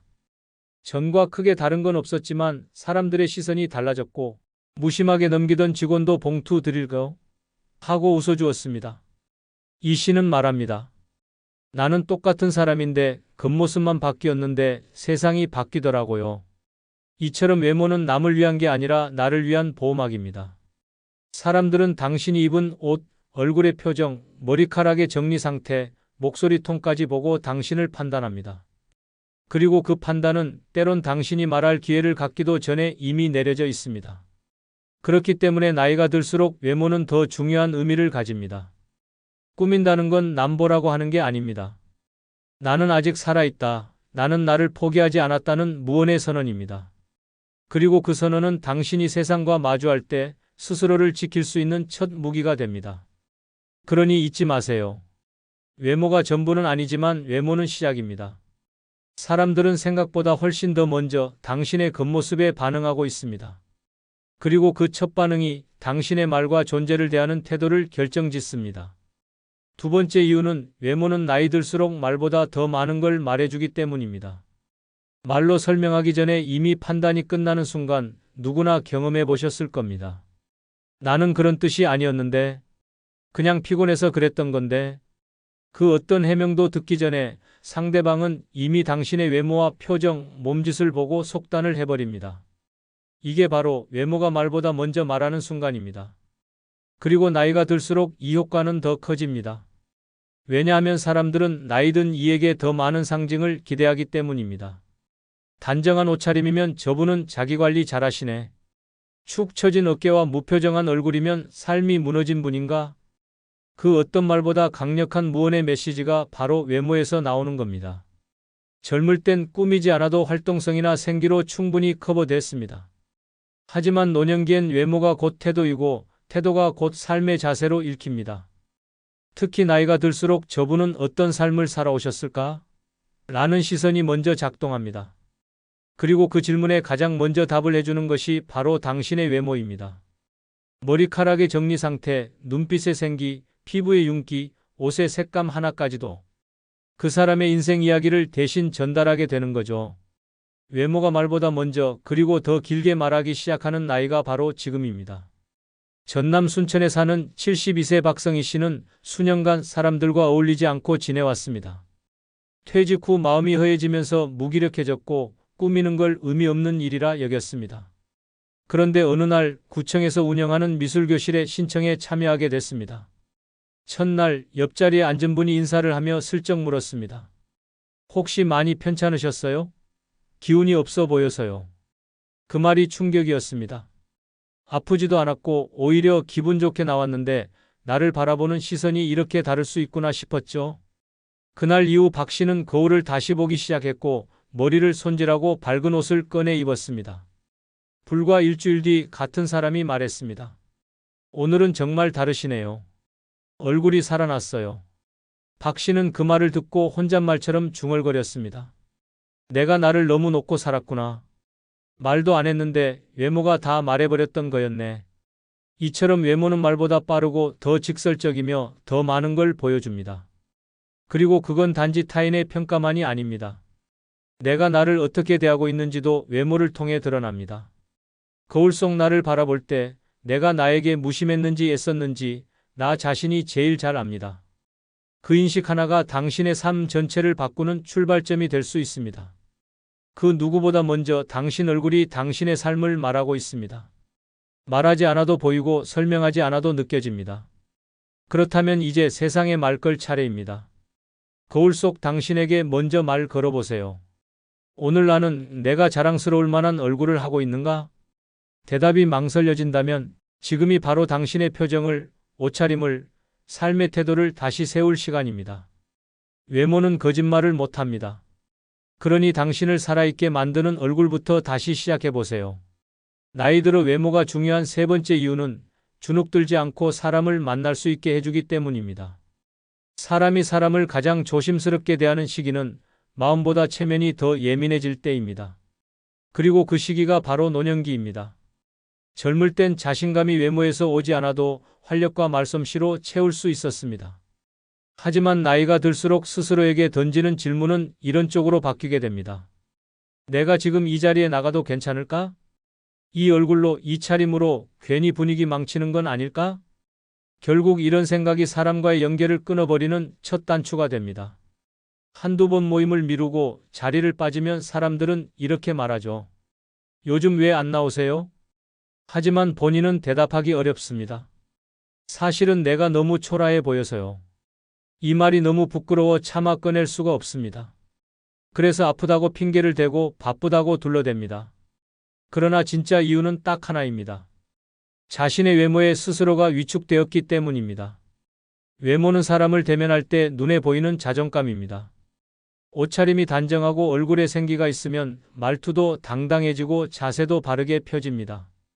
반대로 머리는 덥수룩하고 얼굴은 칙칙하고 옷은 무심한 티셔츠라면 사람 앞에 섰을 때도 목소리가 작아집니다. 괜히 내가 민폐 아닐까? 이런 위축은 관계를 망가뜨리는 가장 빠른 지름길입니다. 경기도 구리시에 사는 70세 윤성분 씨는 원래 활발한 성격으로 친구들과의 커피 모임을 매주 이어오던 사람이었습니다. 하지만 퇴직 후 수입이 끊기고 생활이 빠듯해지면서 미용실에 가는 것조차 부담스러워졌습니다.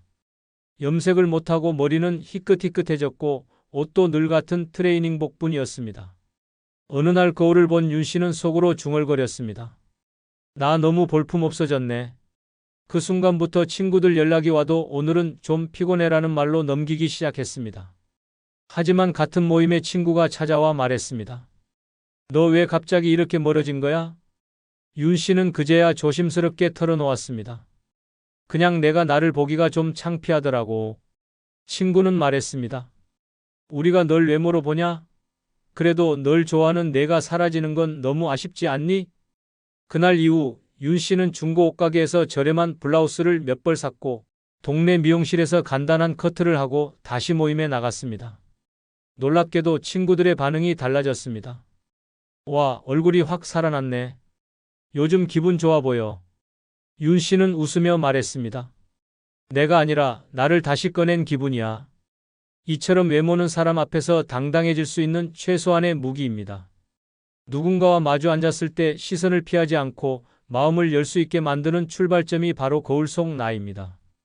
꾸미는 건 허영이 아니라 사람 사이에서 위축되지 않기 위한 방패입니다. 그리고 그 방패 하나가 있을 때 우리는 더 많은 사람과 다시 이어질 수 있습니다. 주눅든 마음은 얼굴에서 티가 납니다. 하지만 자신을 가꾼 얼굴에는 자신감이 묻어납니다. 외모는 결국 당신이 사람들 앞에서 위축되지 않도록 지켜주는 가장 조용한 용기입니다. 그 용기가 있을 때 당신은 다시 관계 안으로 들어설 수 있습니다. 그러니 다른 사람 만나기 전에 꼭 한 사람만 먼저 만나보세요. 바로 거울 속의 나 자신부터. 그 사람이 나를 믿어야 다른 세상도 다시 열린다는 걸 잊지 마시길 바랍니다. 네 번째 이유는 외모는 나에 대한 최소한의 예의이기 때문입니다. 우리는 평생 남에게 예의를 지키며 살아왔습니다. 문 열어주며 먼저 가세요 하고 고맙다는 말 잊지 않으려고 애쓰고 상대를 불편하게 하지 않으려 끝까지 참고 또 참아왔습니다. 그렇게 살아온 당신이 정작 가장 중요한 사람에게는 예의를 놓치고 있는 건 아닐까요? 바로 자기 자신에게 말입니다. 외모는 타인을 위한 게 아닙니다. 옷을 갖춰 입고 머리를 정돈하고 얼굴에 미소를 띄우는 건 남에게 잘 보이기 위한 게 아니라 내가 나를 존중하는 태도입니다. 늙었다고 해서 아무거나 입고 아무렇게나 다니고 아무 감정 없이 거울을 스치는 삶은 결국 내 삶을 가볍게 여기는 습관으로 이어집니다. 사람들이 나를 대하는 태도는 결국 내가 나를 어떻게 대하는지에서 비롯됩니다. 자존감은 거창한 단어가 아닙니다. 오늘 아침 내가 나에게 입혀준 옷에서 시작됩니다. 스스로에게 예의를 잃기 시작하면 어느 순간 삶 전체가 무기력해지고 흐트러집니다. 어차피 혼자니까 누가 날 본다고라는 말은 사실 자신을 외면하겠다는 선언입니다. 외모는 세상에 보내는 당신의 첫 메시지이기 전에 당신이 당신에게 보내는 첫 존중입니다. 자기 자신에게조차 무관심해지는 순간 삶은 조용히 가라앉기 시작합니다. 전북 익산에 사는 75세 박용남 씨는 퇴직 후 어느 날부터 외출 자체를 꺼리게 되었습니다. 일을 그만두자 셔츠 대신 헐렁한 티셔츠, 구두 대신 슬리퍼, 면도도 일주일에 한 번쯤. 이젠 누굴 만날 것도 없고 꾸며서 뭐 하나 싶더라고요. 하지만 우연히 병원 대기실에서 거울을 본 순간 본인도 깜짝 놀랐습니다. 저게 나야? 지친 얼굴, 눌린 머리, 잃어버린 눈빛. 그는 말합니다. 내가 나를 너무 허술하게 대해왔구나 싶었어요. 그러니 남들도 날 그렇게 봤을 테고요.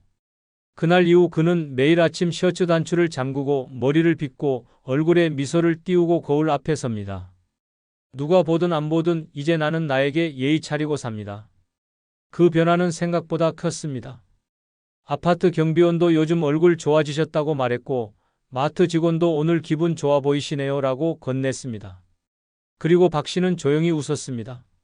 내가 나를 먼저 챙기니까 세상이 다시 나를 사람 대접해주기 시작하더라고요. 이처럼 외모는 절대 사소한 문제가 아닙니다.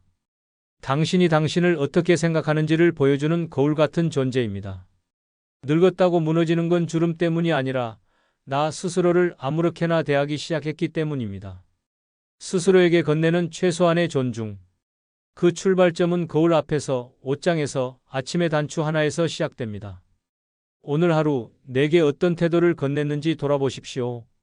당신이 자신에게 예의를 지키는 순간 세상도 다시 당신을 존중하기 시작할 것입니다. 나이 들어 외모가 중요한 다섯 번째 이유는 스스로의 외모를 가꾸면 우울감이 줄기 때문입니다. 우울은 어느 날 갑자기 찾아오지 않습니다. 대부분 아주 작은 무력감에서 시작됩니다. 오늘 하루도 별일 없겠지. 갈 데도 없고 볼 사람도 없고. 이런 무심한 생각이 쌓이면 몸은 그대로인데 마음부터 조금씩 무너집니다. 그리고 가장 먼저 나타나는 변화는 외모입니다. 머리를 감는 주기가 길어지고 옷은 아무거나 걸치게 되고 거울은 점점 멀어집니다. 결국 자신조차 자신을 마주하는 걸 피하게 됩니다. 이건 단순한 게으름이 아니라 우울의 시작 신호입니다. 그 반대도 마찬가지입니다. 거울 앞에 서서 머리를 빗고 깨끗한 옷을 입고 얼굴에 가벼운 미소를 지어보는 것만으로도 뇌는 오늘은 뭔가 다르다는 신호를 받습니다. 외모를 가꾸는 행위는 뇌에 내가 나를 돌보고 있다는 메시지를 보내는 심리적 자극입니다. 실제로 외모를 신경 쓰는 행동은 우울 증세를 완화시키는 데 효과가 있다는 심리학 연구도 있습니다. 외모 가꾸기는 기분이 좋아서 하는 게 아닙니다. 기분이 좋아지기 위해서 하는 것입니다. 대구 달서구에 사는 71세 강영희 씨는 남편과 사별한 뒤 한동안 외출을 거의 하지 않았습니다. 방 안에만 있고 거울은 치워버렸고 흰머리는 그대로 자랐습니다. 하루가 멍하게 지나가고 아무에게도 연락할 마음이 들지 않았습니다. 딸이 방문했을 때 말했습니다. 엄마, 이렇게 있으면 진짜 아파져요. 일단 미용실부터 가요. 억지로 따라간 미용실에서 머리를 다듬고 염색을 하고 약간의 화장을 했을 뿐인데 강 씨는 마치 다른 사람이 된 듯한 기분이었다고 말합니다. 그날 이후 그는 매일 아침 머리를 빗고 스카프를 매는 루틴을 만들었습니다. 어느 날 거울 앞에 선 그는 오랜만에 스스로에게 웃으며 말했습니다. 괜찮다. 아직 나 괜찮다. 그리고 몇 달 만에 친구들에게 전화를 걸어 약속을 잡았습니다. 강 씨는 말합니다. 내가 먼저 나를 손잡아 일으켜 세운 거였어요. 그게 얼굴에서 시작됐다는 게 신기하죠. 이처럼 외모를 가꾸는 건 단순한 꾸밈이 아닙니다. 스스로를 일으키는 심리적 운동입니다. 우울하다고 느껴질 때일수록 더 손을 대야 하는 곳이 바로 나의 겉모습입니다. 몸보다 먼저 무너지는 게 감정이라면 감정보다 먼저 되살릴 수 있는 건 바로 외모입니다. 옷을 갈아입고 나서면 마음이 다잡아지고 머리를 정돈하고 나면 말투가 또렷해지고 거울을 보며 스스로에게 말을 걸 수 있을 때 비로소 마음이 나를 다시 따라오기 시작합니다. 지금 기운이 없다면, 지금 의욕이 없다면 말로 다잡지 마세요. 거울 앞에서 나를 돌보는 행동 하나가 당신 마음의 회복을 시작해 줄 겁니다. 외모는 당신의 자존감이 앉는 자리입니다. 그 자리를 단정하게 정리하는 순간 마음은 다시 숨을 쉽니다. 그렇게 하루가 삶이 달라지기 시작합니다. 나이 들어 외모가 중요한 6번째 이유는 외모를 꾸미면 주변 사람들도 같이 기분이 좋아지기 때문입니다. 사람은 누구나 타인의 분위기에 영향을 받습니다. 특히 나이가 들수록 표정 하나, 말투 하나, 옷차림 하나가 주변 사람에게 분위기 전체를 좌우하는 공기 같은 역할을 하게 됩니다. 말없이 앉아 있어도 어떤 사람 옆에 있으면 마음이 편하고 어떤 사람 옆에선 괜히 긴장되고 위축되기도 하죠. 그 미묘한 차이를 만드는 건 다름 아닌 외모에서 풍기는 에너지입니다. 단정하게 머리 손질을 하고 어울리는 옷을 입고 얼굴에 미소를 띤 사람은 그 자체만으로 주변 사람들을 편안하게 만듭니다. 그 반면 무심하게 옷을 걸치고 무표정하게 앉아있는 사람은 말이 없어도 공간 전체를 무겁게 만들 수 있습니다.